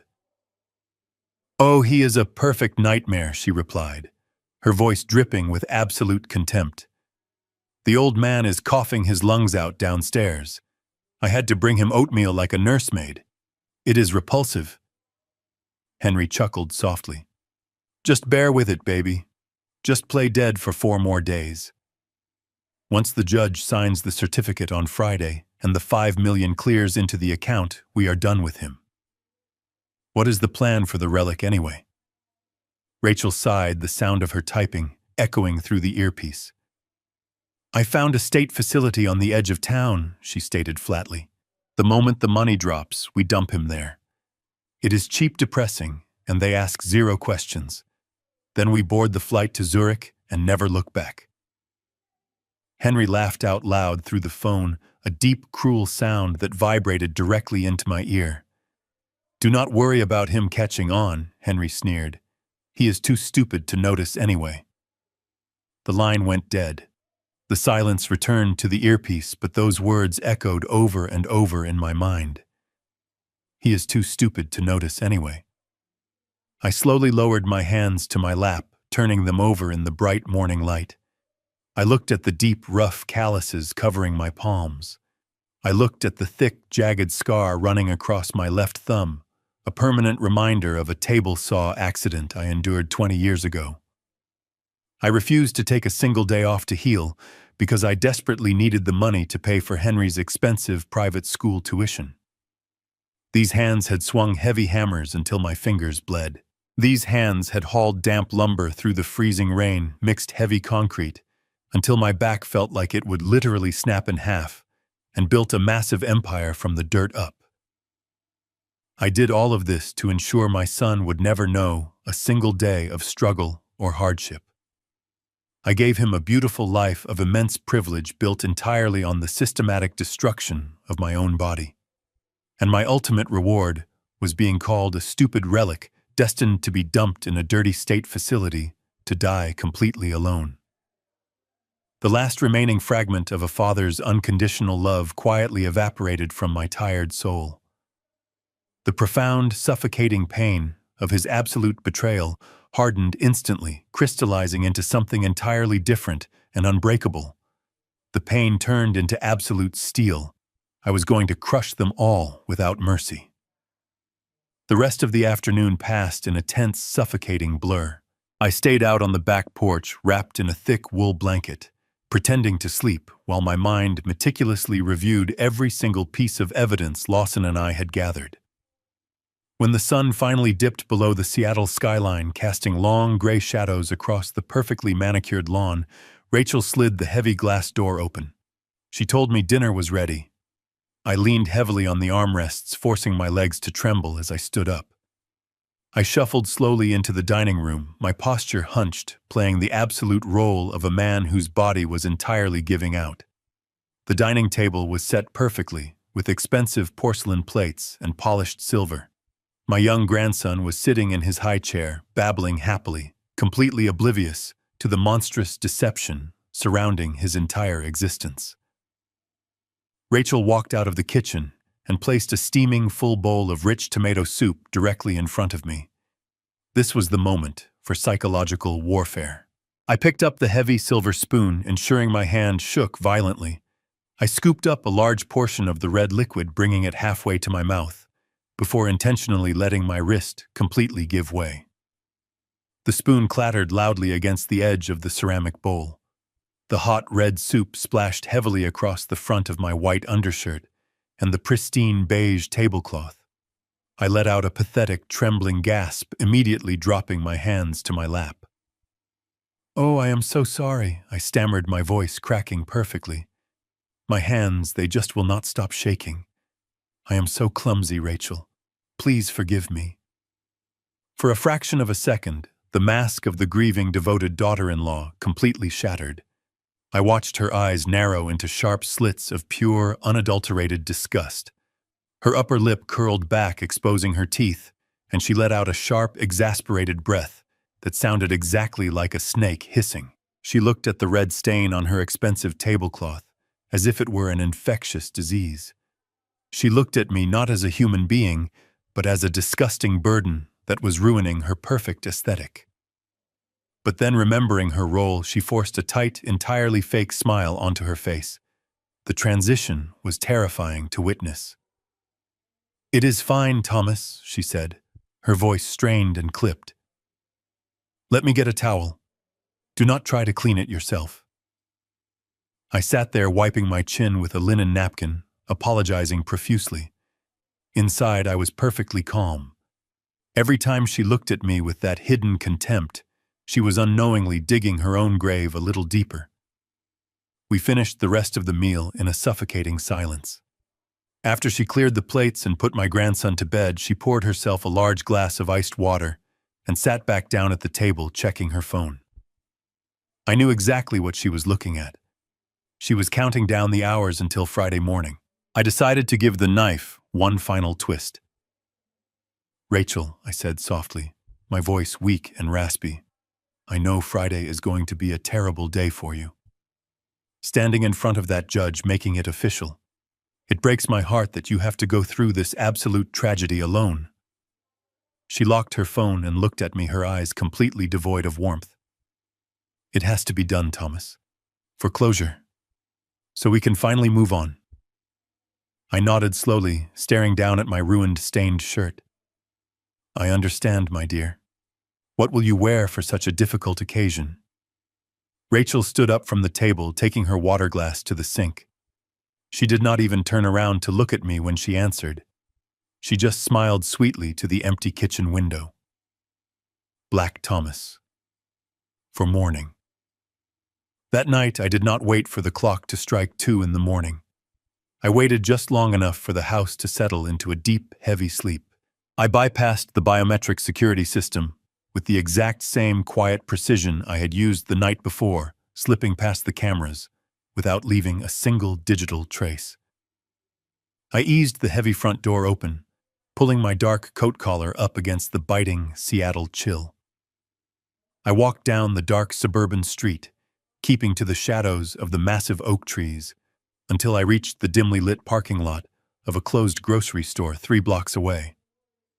A large, unassuming black SUV was idling in the darkest corner of the asphalt lot, its headlights turned off. As I approached, the side door slid open with a soft mechanical hum. I stepped inside, the heavy door shutting behind me, instantly sealing out the freezing wind. Richard was sitting in the middle row, his face illuminated by the soft blue glow of Lawson's multiple laptop screens. Lawson sat in the back, surrounded by organized stacks of printed documents and thick legal files. But we were not alone. Sitting in the front seats of the vehicle were two men wearing dark, tailored suits. They possessed the quiet, intense posture of men who carried concealed weapons and federal badges. Thomas Richard said, his voice a low, commanding rumble. "Meet Agent Miller and Agent Davis from the Federal Bureau of Investigation." I nodded to the agents, taking a seat next to my brother. Lawson turned his primary laptop toward me. "The USB drive you used to clone her computer gave us absolutely everything we needed," Thomas Lawson explained, tapping a silver pen against the screen. "We have the encrypted emails between Rachel and Henry. We have the digital bank receipts for the Zurich flight tickets booked under their fake aliases. We have the offshore routing numbers, and we have the crystal-clear audio recording of Rachel plotting to dump you in a state facility the moment the money clears. It is a complete, undeniable mountain of federal evidence." Agent Miller, the older of the two federal agents, turned around in his seat to face me. His expression was grim. "Mr. Thurman, we have been reviewing the files your investigator provided. If your son had simply faked his death and walked away, this might have been a complicated local jurisdiction issue. But Henry and Rachel made a massive, fatal miscalculation. By communicating across state lines to coordinate this deception, and by attempting to actively defraud a corporate life insurance provider out of $5 million, they have elevated this entire scheme to a major federal crime. They are committing wire fraud, bank fraud, and conspiracy to commit insurance fraud on a massive interstate scale." Agent Davis chimed in, his voice sharp and strictly professional. "The moment Rachel stands before that judge on Friday and files the fraudulent death certificate to officially trigger the insurance payout, the federal trap snaps shut. We have an elite tactical team stationed in Idaho right now, watching the mansion from the woods. They are monitoring Henry's every movement. They know about his private charter flight scheduled to leave for Switzerland. We are coordinating a simultaneous strike. The very second we place Rachel under arrest inside the Seattle courtroom, the tactical SWAT team in Idaho will breach the gates of the mansion and take your son into federal custody. They will not even have a single second to warn each other." I looked at the printed flight itineraries, the bank statements, and the forged loan documents spread across the leather seats of the SUV. The preparation was absolute. The federal government was now fully invested in the destruction of my son's criminal empire. It was no longer just a betrayed father seeking personal justice. It was a massive federal sting operation, and I was the bait that had lured them perfectly into the open. "Are you ready for this, Thomas?" Richard asked softly, placing a firm, heavy hand on my shoulder. "It is going to be brutal. Once those courtroom doors open on Friday morning, there is absolutely no turning back. You will be sending your only flesh and blood to a federal penitentiary for a very long time." I looked my brother right in the eye. The memory of the cold soup spilling on my shirt, the look of pure disgust on Rachel's face, and the sound of my son laughing at my misery echoed loudly in my mind. "I am ready," I said, my voice as cold and hard as solid concrete. "Set the trap." The morning of the hearing arrived with a heavy gray downpour that felt entirely appropriate for a funeral, or in this case, the legal fabrication of one. I rode to the downtown Seattle courthouse not in the back of my brother's luxurious Rolls-Royce, but in a standard, unassuming taxi. I needed to maintain the illusion of the broken, impoverished father right up until the very last second. When I stepped out into the freezing rain, leaning heavily on a wooden cane I had purchased from a local pharmacy, the sheer scale of the stone building looming above me felt suffocating. The King County Superior Court was a massive, imposing structure of marble and glass, a place where lives were forever altered with the simple strike of a wooden gavel.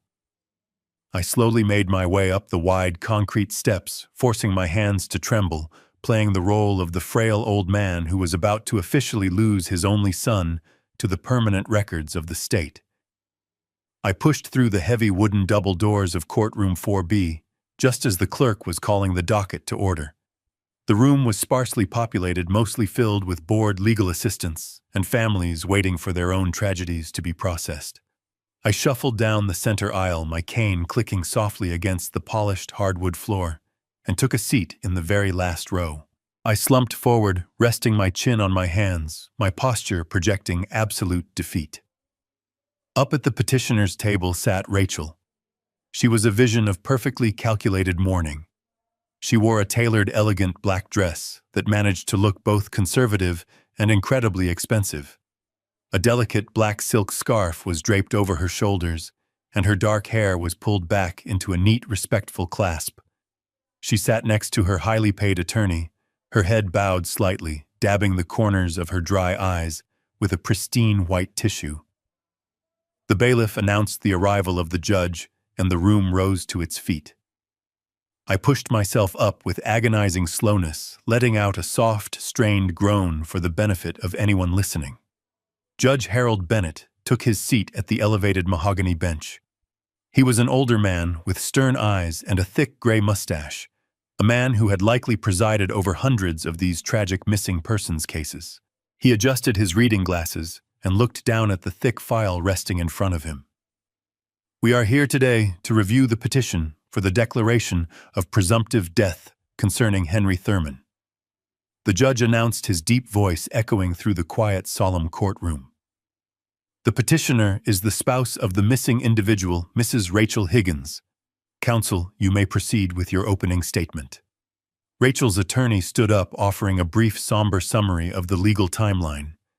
He established that exactly 5 years had passed since the abandoned boat was discovered, that massive search efforts had yielded absolutely no results, and that the statutory requirements for a death certificate had been met. But the lawyer was merely the warm-up act. The true performance began when the judge gently asked Rachel if she wished to address the court before he made his final ruling. Rachel stood up slowly, her hands gripping the edge of the wooden table as if she needed it to keep from collapsing under the weight of her immense grief.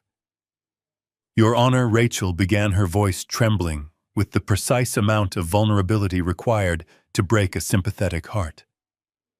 "Friday, exactly 5 years ago, my entire world simply vanished. My husband went out on that lake, and he never came home to me or our young son. For 5 agonizing years, I have woken up every single morning, holding on to a tiny, desperate shred of hope. I have jumped at every phone call. I have stared out the front window, praying to see his car pull into the driveway." She paused, taking a deep, shuddering breath, pressing the white tissue to her nose. The judge leaned forward, his expression softening with genuine pity. I watched her from the back row, feeling a cold knot of absolute disgust tighten in my chest. She was magnificent.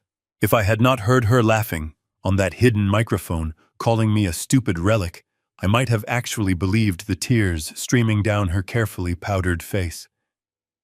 But the hope is gone now. "Your Honor," Rachel continued, her voice cracking perfectly on the last word. "I have to be strong for my little boy.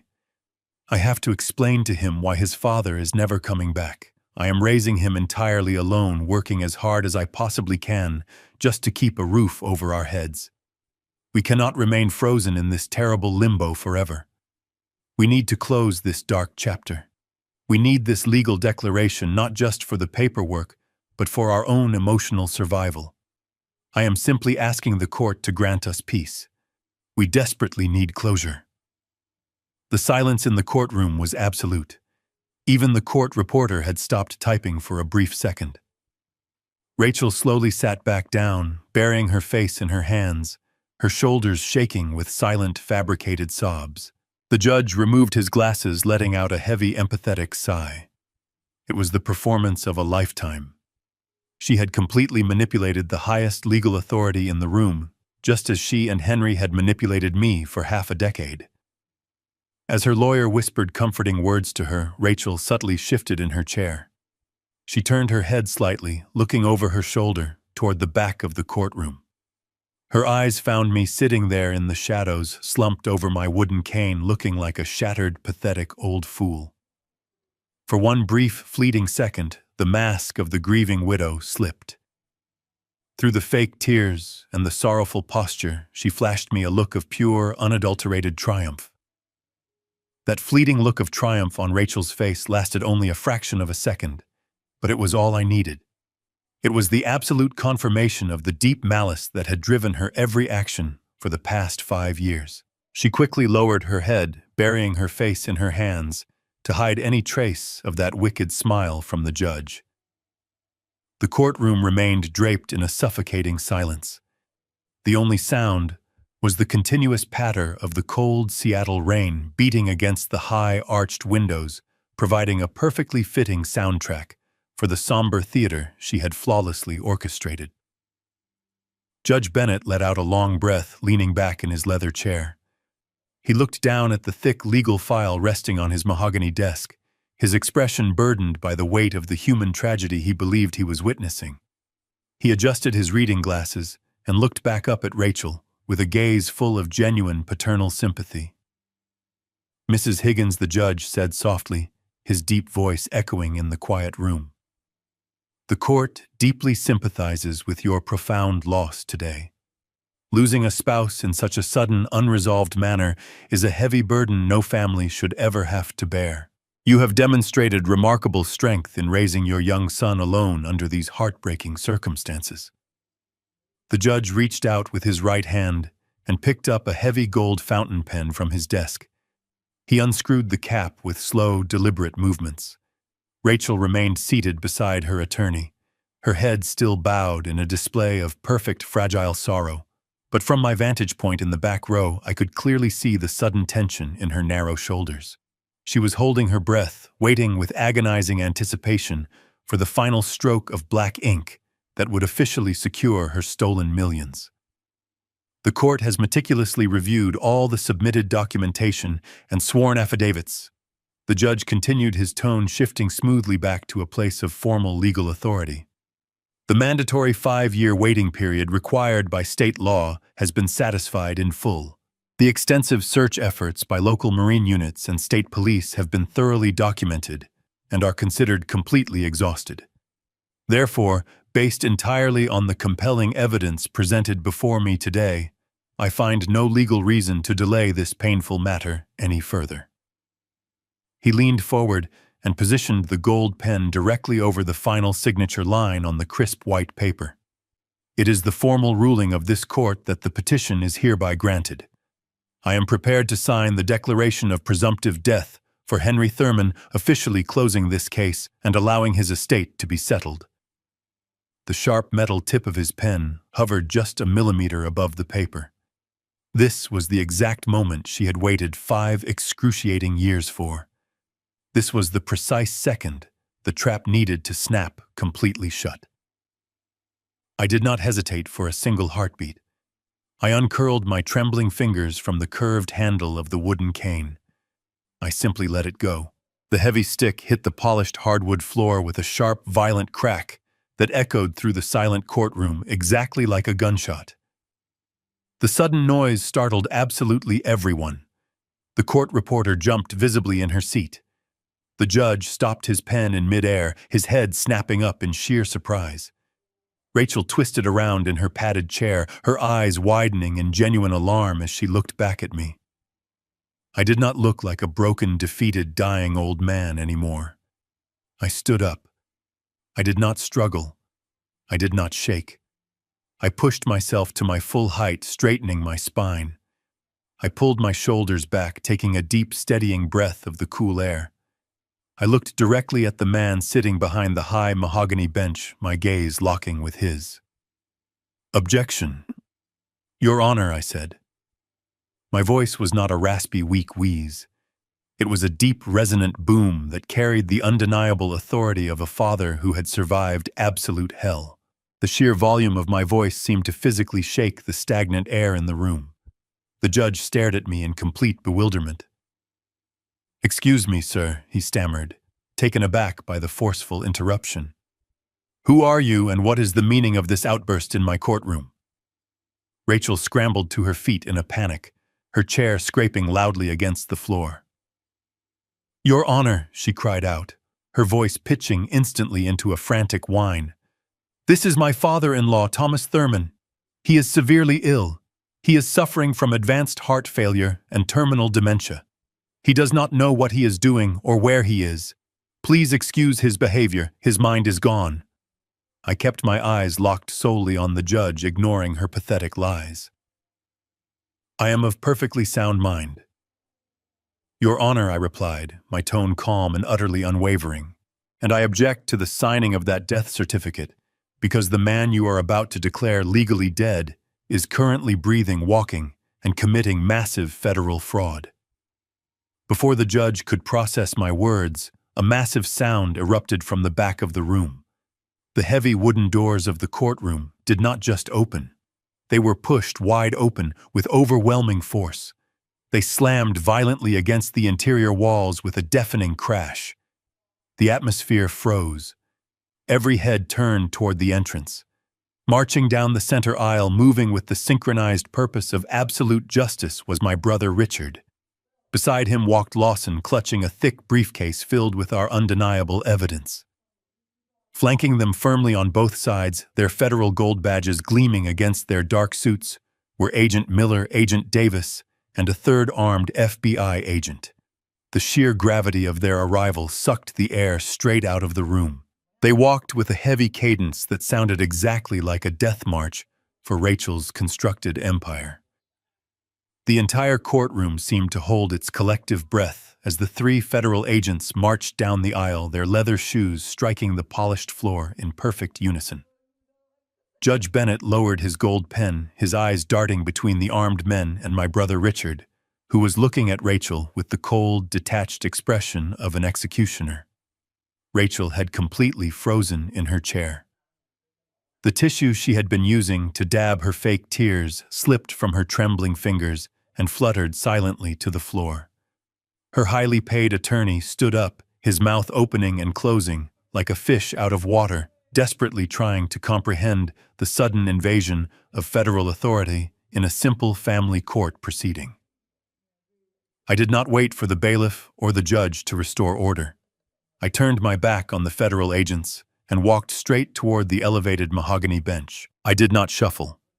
I did not hunch my shoulders. I walked with the heavy, grounded stride of a man who had spent 40 years building foundations out of steel and concrete. I stopped right in front of the judge, looking him directly in the eye. "I object to the death certificate." "Your Honor," I stated clearly, my voice ringing out in the absolute silence. "Because last Tuesday, I had barbecue with this corpse in Idaho." The judge blinked, his stern face contorting into a mask of pure shock. He looked from me to Rachel and then to the federal agents who had now taken positions around the perimeter of the room. "Mr. Thurman," the judge warned, his voice shaking slightly. "These are incredibly serious allegations. You cannot interrupt a legal proceeding with absurd claims unless you have absolute proof." I did not say another word. I simply stepped aside as Lawson walked up to the bench, unlatching his thick leather briefcase. He pulled out a stack of crisp, glossy 8x10 photographs and slammed them down directly on top of Rachel's fraudulent legal petition. The sharp slap of the paper hitting the wood echoed like thunder. The top photograph showed Henry standing by his infinity pool, wearing expensive linen shorts and flipping a thick ribeye steak on a stainless steel grill. The patio lights perfectly illuminated his face, and clearly visible on his left wrist was the solid gold Patek Philippe watch. The judge physically recoiled, staring at the high-resolution image of the man he was just seconds away from declaring legally dead. Lawson did not stop there. He slapped down a second stack of papers, spreading them out so the judge could see every single line. "These are certified bank records from offshore accounts in the Cayman Islands," Lawson explained, his voice projecting clearly across the room. "They show the exact path of the $8 million Henry Thurman stole from his father's company by forging signature loans just 3 days before his staged disappearance. These documents also prove a direct, unbroken chain of weekly wire transfers amounting to $25,000 sent directly to the personal bank account of the grieving widow sitting right behind me." The judge quickly flipped through the pages, his face turning an angry shade of red as the sheer magnitude of the fraud became undeniably clear. Rachel let out a choked, desperate gasp, She gripped the edge of her table so hard her knuckles turned completely white. Her attorney immediately stepped away from her, realizing in real time that his client had just made him an unwitting accessory to a massive federal crime. But I wanted to ensure the destruction of her facade was absolute. I reached into my coat pocket and pulled out my phone, which was wirelessly connected to Lawson's encrypted audio files. "Your Honor," I said, my voice cutting through the rising murmur in the room. "This woman just stood before you and cried about her broken heart. She claimed she was a struggling single mother who needed peace. I would like the court to hear exactly what kind of peace she was waiting for." I pressed a single button on my screen. Lawson had already connected the audio feed to a small portable Bluetooth speaker he placed on the bench. The sound quality was terrifyingly crisp. Rachel's voice filled the quiet courtroom, cold and dripping with absolute malice. "The old man is coughing his lungs out. Just play dead for 4 days. Once the judge signs the certificate and the 5 million clears, we dump him in a state facility and fly to Zurich." Then came the sound of Henry laughing. He is too stupid to notice anyway. The recording stopped, leaving a heavy, suffocating silence in its wake. The judge looked at Rachel with an expression of pure, unadulterated revulsion. The sympathy that had warmed his eyes just minutes ago was completely gone, replaced by the righteous fury of a man who had been deeply and personally manipulated. Rachel was visibly trembling. Her meticulously applied makeup could not hide the fact that her face had drained of all color, turning a sickly, pale white.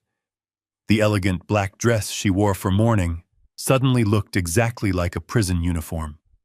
She looked frantically around the room, her eyes darting from the judge to her horrified lawyer to the federal agents standing by the heavy wooden doors. A primal, animalistic panic took over her entire body. She let out a piercing, high-pitched scream, knocking her chair backward as she scrambled to her feet. She grabbed her designer handbag and bolted toward the center aisle, desperately trying to run for the exit. But she barely made it 3 steps. Agent Miller and Agent Davis moved with lightning speed, stepping directly into her path, like a solid brick wall blocking her completely from any hope of escape. She hit their broad shoulders, sobbing uncontrollably, as the cold metal handcuffs finally came out, clicking sharply over her shaking wrists and ending her perfect lie forever in total, devastating humiliation. The click of the steel handcuffs locking around Rachel's wrists echoed with a heavy finality that altered the atmosphere of the courtroom. She thrashed against the grip of the 2 federal agents, the illusion of the grieving widow completely shattered. Her attorney backed away frantically, stuffing his legal pads into his briefcase, trying to distance himself from the toxic fallout. The judge watched the scene unfold with a stern expression, the sympathy in his eyes entirely replaced by the cold reality of the law. Rachel was weeping now, but these were not the calculated tears she had rehearsed. They were the ugly sobs of a woman who had just watched her stolen future disintegrate into thin air. As the agents read Rachel her Miranda rights, my brother Richard stepped calmly toward the center aisle. He raised a sleek silver tablet, the screen glowing brightly in the dim light of the courtroom. It displayed a live video feed transmitted directly from Lawson's tactical team over 400 miles away. "Look closely," Thomas Richard said, his deep voice cutting effortlessly through the chaos. "Justice is rarely this punctual, but today they coordinated their schedules perfectly." I stepped closer to my brother, looking down at the digital display. The live feed was captured by a surveillance drone hovering high above the $10 million lakefront estate in Idaho. The camera zoomed in, adjusting to focus on the sprawling marble patio overlooking the rippling waters of the lake. There, lounging unaware on a white-cushioned deck chair beside the heated infinity pool, was Henry. He wore designer swim trunks, holding a crystal glass of champagne. His left arm was draped casually over the chair, the expensive watch catching the midday sun. He looked blissfully ignorant that his empire was burning to the ground. But the tranquility of his stolen paradise lasted only seconds longer. The drone camera panned left, capturing the security gates at the front of the massive driveway. They were violently ripped off their hinges by the steel bumper of a black armored federal tactical vehicle. The truck surged up the stone driveway, tearing through the manicured landscaping, followed by 3 unmarked SUVs. Flashing red and blue strobe lights cut a chaotic pattern against the towering glass windows of the mansion. On the screen, Henry sat up abruptly, his champagne glass slipping from his fingers and shattering across the marble patio. He ripped his sunglasses off his face, staring in terror as heavily armed federal SWAT agents poured out of the vehicles. They wore dark tactical gear helmets and ballistic vests. I watched through the drone feed as the heavy mahogany front doors of the mansion were violently kicked open, splintering the expensive wood. A dozen agents swarmed into the luxurious house, moving with terrifying synchronized speed. Henry scrambled to his feet, slipping frantically on the spilled champagne. The instinct of a guilty man took over, and he turned to run toward the edge of the infinity pool, thinking he could dive into the lake and vanish. But he did not even make it 3 steps. The tactical team burst through the rear glass doors, swarming the patio like a wave of dark water. 2 heavily armored agents lunged forward, tackling Henry with incredible, brutal force. The impact sent him flying over the edge of the marble deck, crashing heavily into the shallow water of the infinity pool. The drone camera zoomed in, capturing the chaotic struggle in the water. Henry was thrashing wildly, screaming in panic, but he was completely outmatched. The agents grabbed his arms, dragging his soaking wet body out of the warm water and forcefully across the rough concrete edge of the patio. They slammed him face down onto the hard marble floor. One agent planted a tactical boot squarely between Henry's shoulder blades, pinning him securely to the ground. In stark, synchronized parallel to the courtroom I was standing in, the agents forcefully yanked Henry's arms behind his back. The sunlight caught the glint of the steel handcuffs just a second before they were ratcheted tightly around his wrists, locking right next to the expensive watch he had bought with my ruined life. The live feed froze on the image of my son pinned to the ground, his face pressed flat against the wet stone. Richard slowly lowered the tablet, turning his gaze back to the chaotic scene unfolding right in front of us. The federal agents in the courtroom had finally managed to subdue Rachel, pulling her to her feet. Her hands were secured tightly behind her back, her black silk scarf falling to the dirty floor. Her face was streaked with running mascara, her chest heaving with desperate, jagged breaths. She looked wildly around the room, her eyes darting past the stern judge, past the silent federal agents, until they finally locked onto me. She saw the absolute calm in my posture. She saw my brother standing beside me, the glowing tablet resting in his hands. And in that moment, she realized I had orchestrated every single piece of this devastating destruction.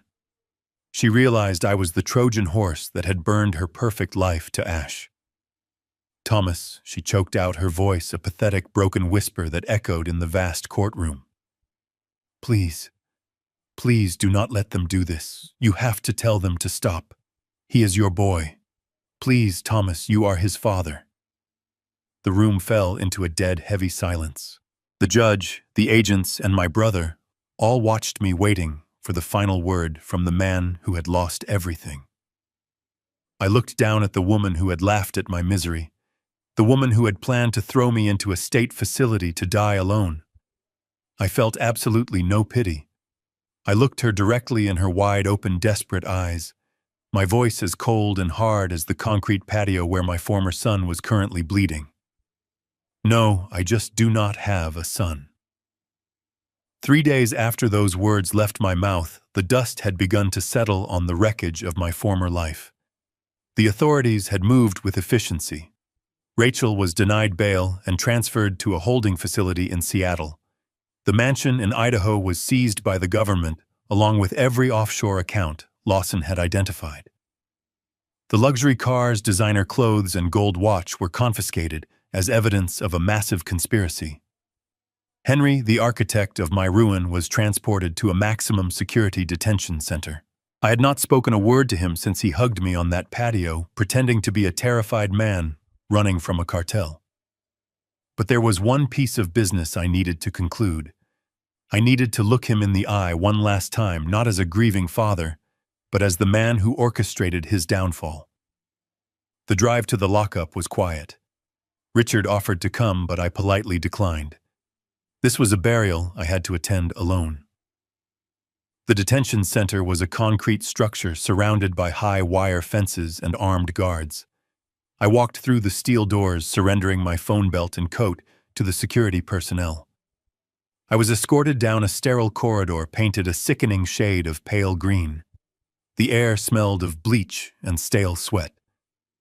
A guard opened a metal door, gesturing for me to enter a small, windowless interrogation room.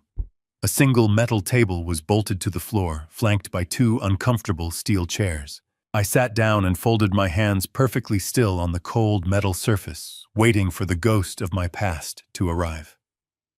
10 minutes later, the door on the opposite side of the room clicked open. Two guards stepped inside, flanking the man who used to be my entire world. The transformation in Henry was staggering. Just a week ago, he was a bronzed millionaire sipping champagne by an infinity pool. Now he was wearing a bright orange prison jumpsuit that hung loosely on his frame. His dark hair was unwashed and messy. His wrists and ankles were bound in metal chains that rattled loudly with every step he took. The tan had washed off his face, leaving him looking pale, sickly, and incredibly small. The guards forced him into the steel chair across from me and stepped back, securing the heavy door behind them. For a long moment, neither of us said a word. Henry stared down at his chained hands, his chest heaving. Then the tears began to fall. They were not the calculated theatrical tears Rachel had used in the courtroom. This was the raw weeping of a man who realized his life was over. He looked up at me, his eyes wide and bloodshot, and immediately tried to play the only card he thought he had left. He sobbed, his voice cracking violently. "Dad, please. You have to help me. I am your boy. I am your only son. You cannot let them do this to me. I am terrified in here. Please talk to Richard. Use his lawyers. We can fix this. I know I made a mistake, but I am still your boy." I sat there watching him cry, feeling absolutely nothing. The well of unconditional love that had sustained me for 38 years was dry. I did not raise my voice. I did not pound my fists on the metal table. I simply looked at him with the detached curiosity of a stranger. "I am not going to help you, Henry." I said, my voice barely above a whisper, yet carrying a weight that made him freeze. "In fact, I am the reason you are sitting in that orange jumpsuit." I watched the confusion wash over his pale face as he struggled to comprehend my words. I leaned forward slightly, my voice remaining perfectly calm. "You thought I was just a clueless old man," I continued, watching his eyes widen. "You thought I would simply swallow your ridiculous story about a cartel. But the truth is, the moment I saw that $50,000 watch on your wrist, I knew exactly what you were. So I went to Seattle. I faked a heart attack right on the sidewalk to force Rachel to let me into her house. I bypassed the security system that I personally wired. I planted an audio bug under her desk, and I cloned her laptop while she was upstairs drinking wine." Henry let out a choked gasp, his jaw dropping as the absolute reality of my infiltration finally hit him. I heard everything I said softly. I heard her complaining about the soup I spilled on my shirt. I heard her say she would dump me in a cheap state facility the moment the money cleared. And I heard you laughing. I heard you tell her that I was too stupid to notice. That was your fatal mistake. You underestimated the man who built your life from the dirt up. I took all your encrypted files, offshore accounts, and Zurich flight tickets straight to the authorities. I engineered the courtroom raid. I coordinated the SWAT team that dragged you out of your pool. I dismantled your entire existence while you were laughing at me." He stared at me in horrified silence. The realization that he had been outplayed seemed to physically crush him. He slumped forward, burying his face in his chained hands, sobbing hysterically. I stood up from the cold metal chair. I looked down at the broken shell of a man weeping across the table. "I formally disown you," I stated, my voice echoing off the concrete walls. "You are dead to me now, and this time it is permanent. Do not ever contact me again." I turned my back on his desperate pleas. I walked out the heavy steel door without looking back, leaving him completely alone in the cold room to face the ruin he had built for himself. Stepping out of the maximum security detention center, the cold afternoon air avatmau hit my face, and for the first time in 5 years, it felt incredibly clean. I walked to the waiting car, leaving my former son behind those thick concrete walls. The legal gears of the federal justice system had already begun to turn, and once they started, they ground Henry and Rachel down to absolute dust. The trial itself was a spectacle of pure cowardice. Faced with the overwhelming mountain of evidence, Lawson and the federal agents had meticulously gathered, their united front completely collapsed within a matter of mere days after the initial arrests were made. The devoted husband and the grieving widow turned on each other like starved animals. Rachel's highly paid defense attorney desperately tried to paint her as a manipulated victim, claiming she was forced into the entire scheme under severe emotional duress. Henry violently retaliated by providing the federal prosecutors with hidden text messages, proving Rachel was actually the one who orchestrated the insurance fraud timeline. It was a pathetic, ugly display of two deeply selfish people trying to save their own skin. But the federal judge was entirely unmoved by their pointing fingers and their endless, desperate legal maneuvers presented in court. On the day of their final sentencing, the federal courtroom was packed to absolute capacity. I sat quietly in the front row, wearing a tailored charcoal suit, no longer needing to play the pathetic role of the broken, shivering old man. I watched with quiet, absolute satisfaction as the stern judge handed down their ultimate fate. For the massive charges of federal conspiracy, interstate wire fraud, and attempted corporate insurance fraud, both Henry and Rachel were sentenced to exactly 15 years in a federal penitentiary. There would be no early parole. There would be no comfortable house arrest. They were going to spend the next decade and a half locked inside small concrete cages, entirely stripped of the luxury they had stolen my life to buy. The financial dismantling of their fraudulent empire was just as thorough and brutal. The federal government swiftly seized the $10 million lakefront mansion in Idaho, placing it immediately on the public auction block.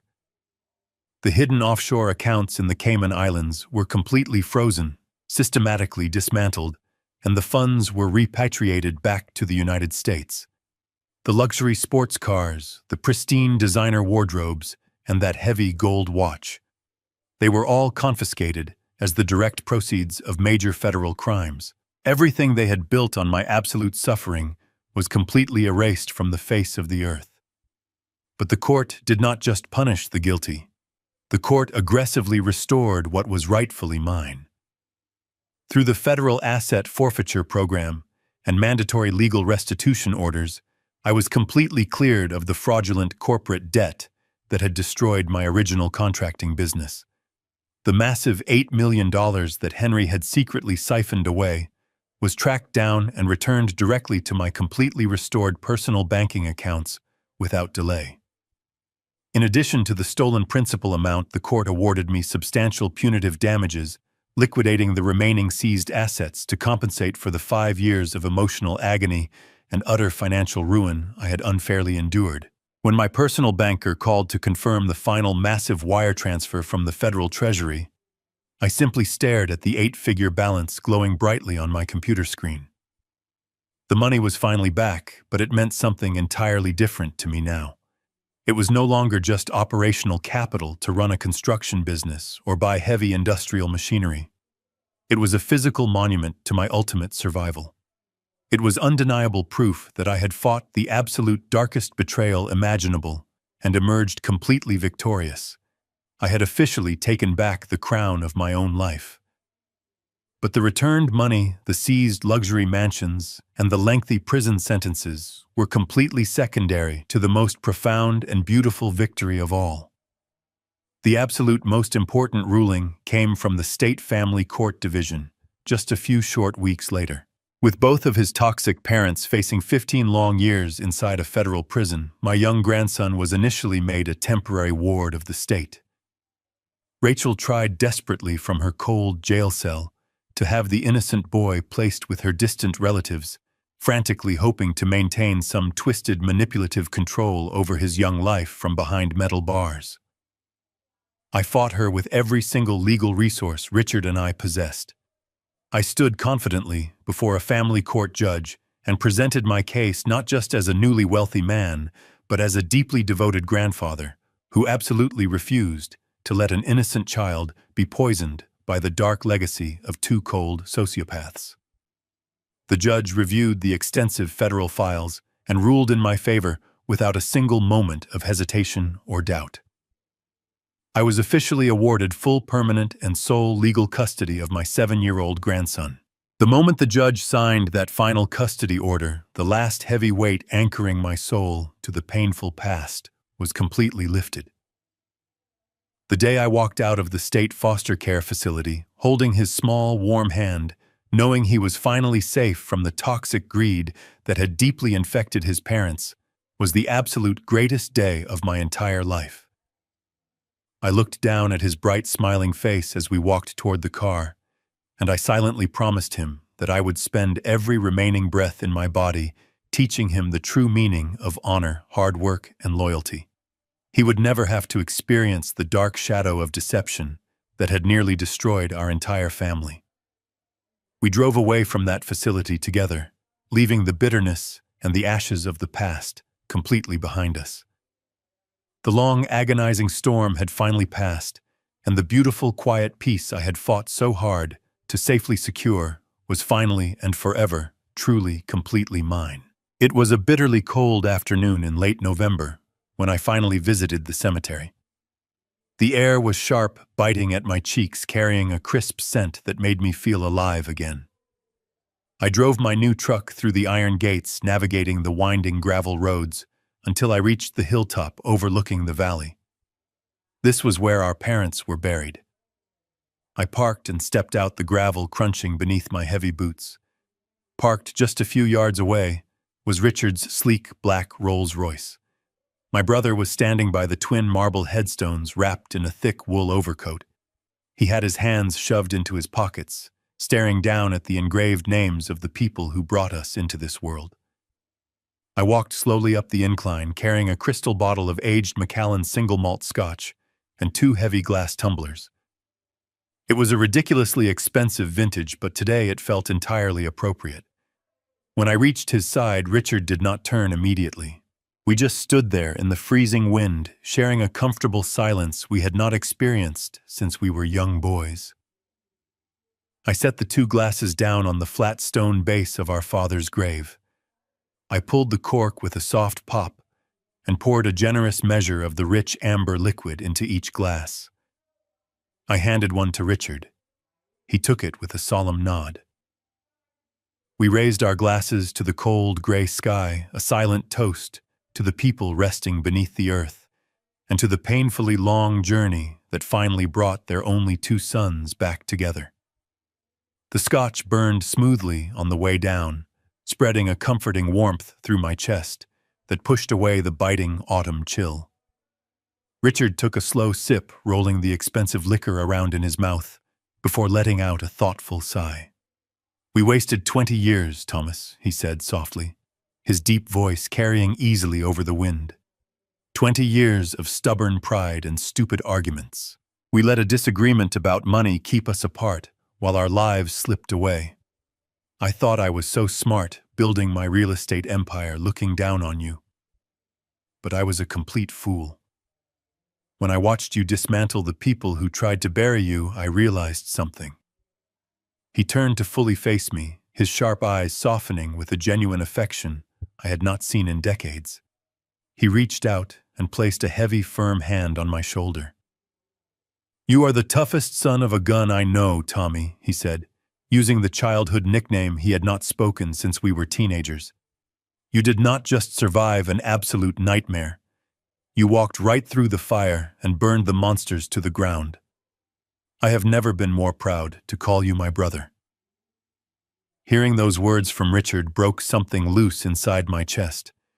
The residual armor I built up to protect myself finally cracked, allowing a wave of pure healing relief to wash over my soul. I looked at the hand resting on my shoulder, feeling the solid weight of true family. I smiled, a genuine smile that felt completely foreign to my face. I was just as foolish, Richard.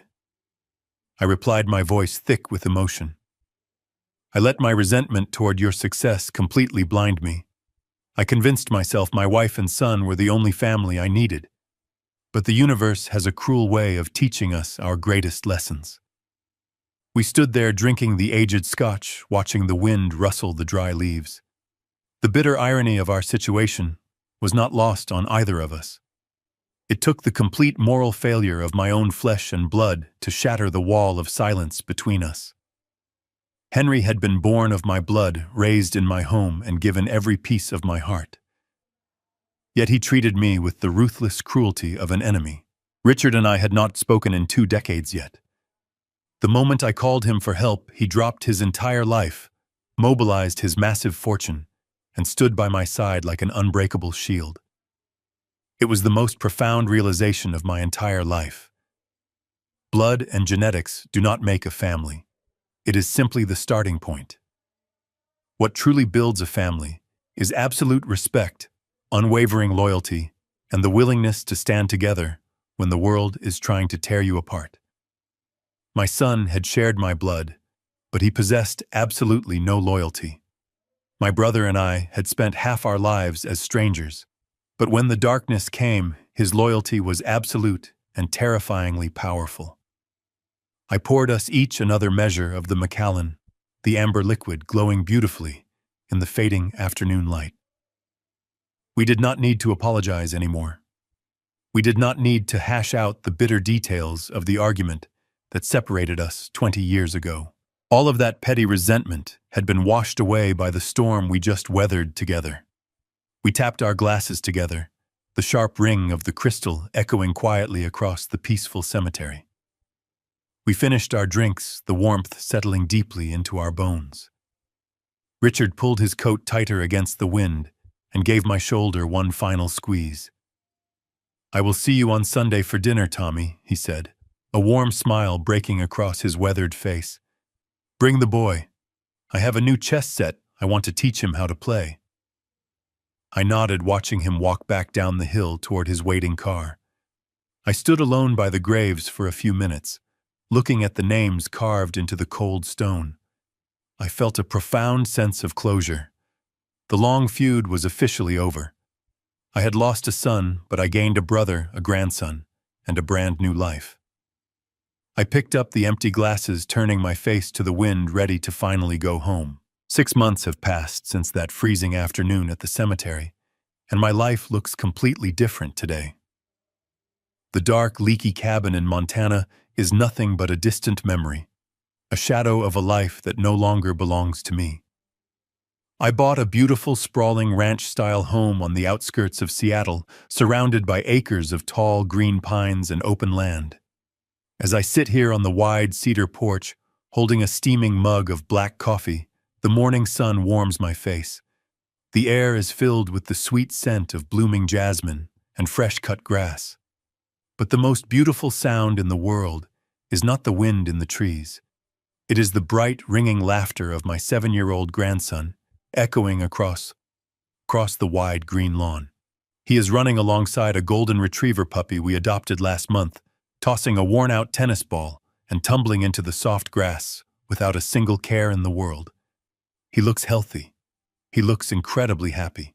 The heavy, anxious shadow that used to darken his young eyes when he lived with his parents has completely vanished. He is safe now, and I will spend every remaining breath in my lungs ensuring he stays that way forever. I did not just rebuild my personal life. I resurrected my professional life from the ashes they left behind. With the stolen $8 million fully returned to my accounts, I decided I was not quite ready for retirement. I reopened my construction firm. I did not want to build a massive, faceless corporate empire this time around. I scaled it down to something meaningful. I hired back a few of my oldest, most trusted foreman men who had stood by me before the bankruptcy tore us apart. We take on select custom home projects, building them with the absolute highest standard of craftsmanship. And every Saturday morning, I bring my grandson to the active job sites. I bought him a tiny yellow hard hat and a leather tool belt that hangs loosely around his small waist. I am teaching him how to measure twice and cut once. I am showing him how to drive a nail straight and true. But more importantly, I am teaching him that a house is only as strong as the foundation it sits upon. I tell him that if the foundation is cracked, rotten, or built on lies, the entire structure will eventually collapse no matter how pretty the paint looks on the outside. I am making absolutely certain that the foundation of his character is built on honesty, integrity, and hard work, so he never turns into the man his father chose to become. People often ask me how I survived it all.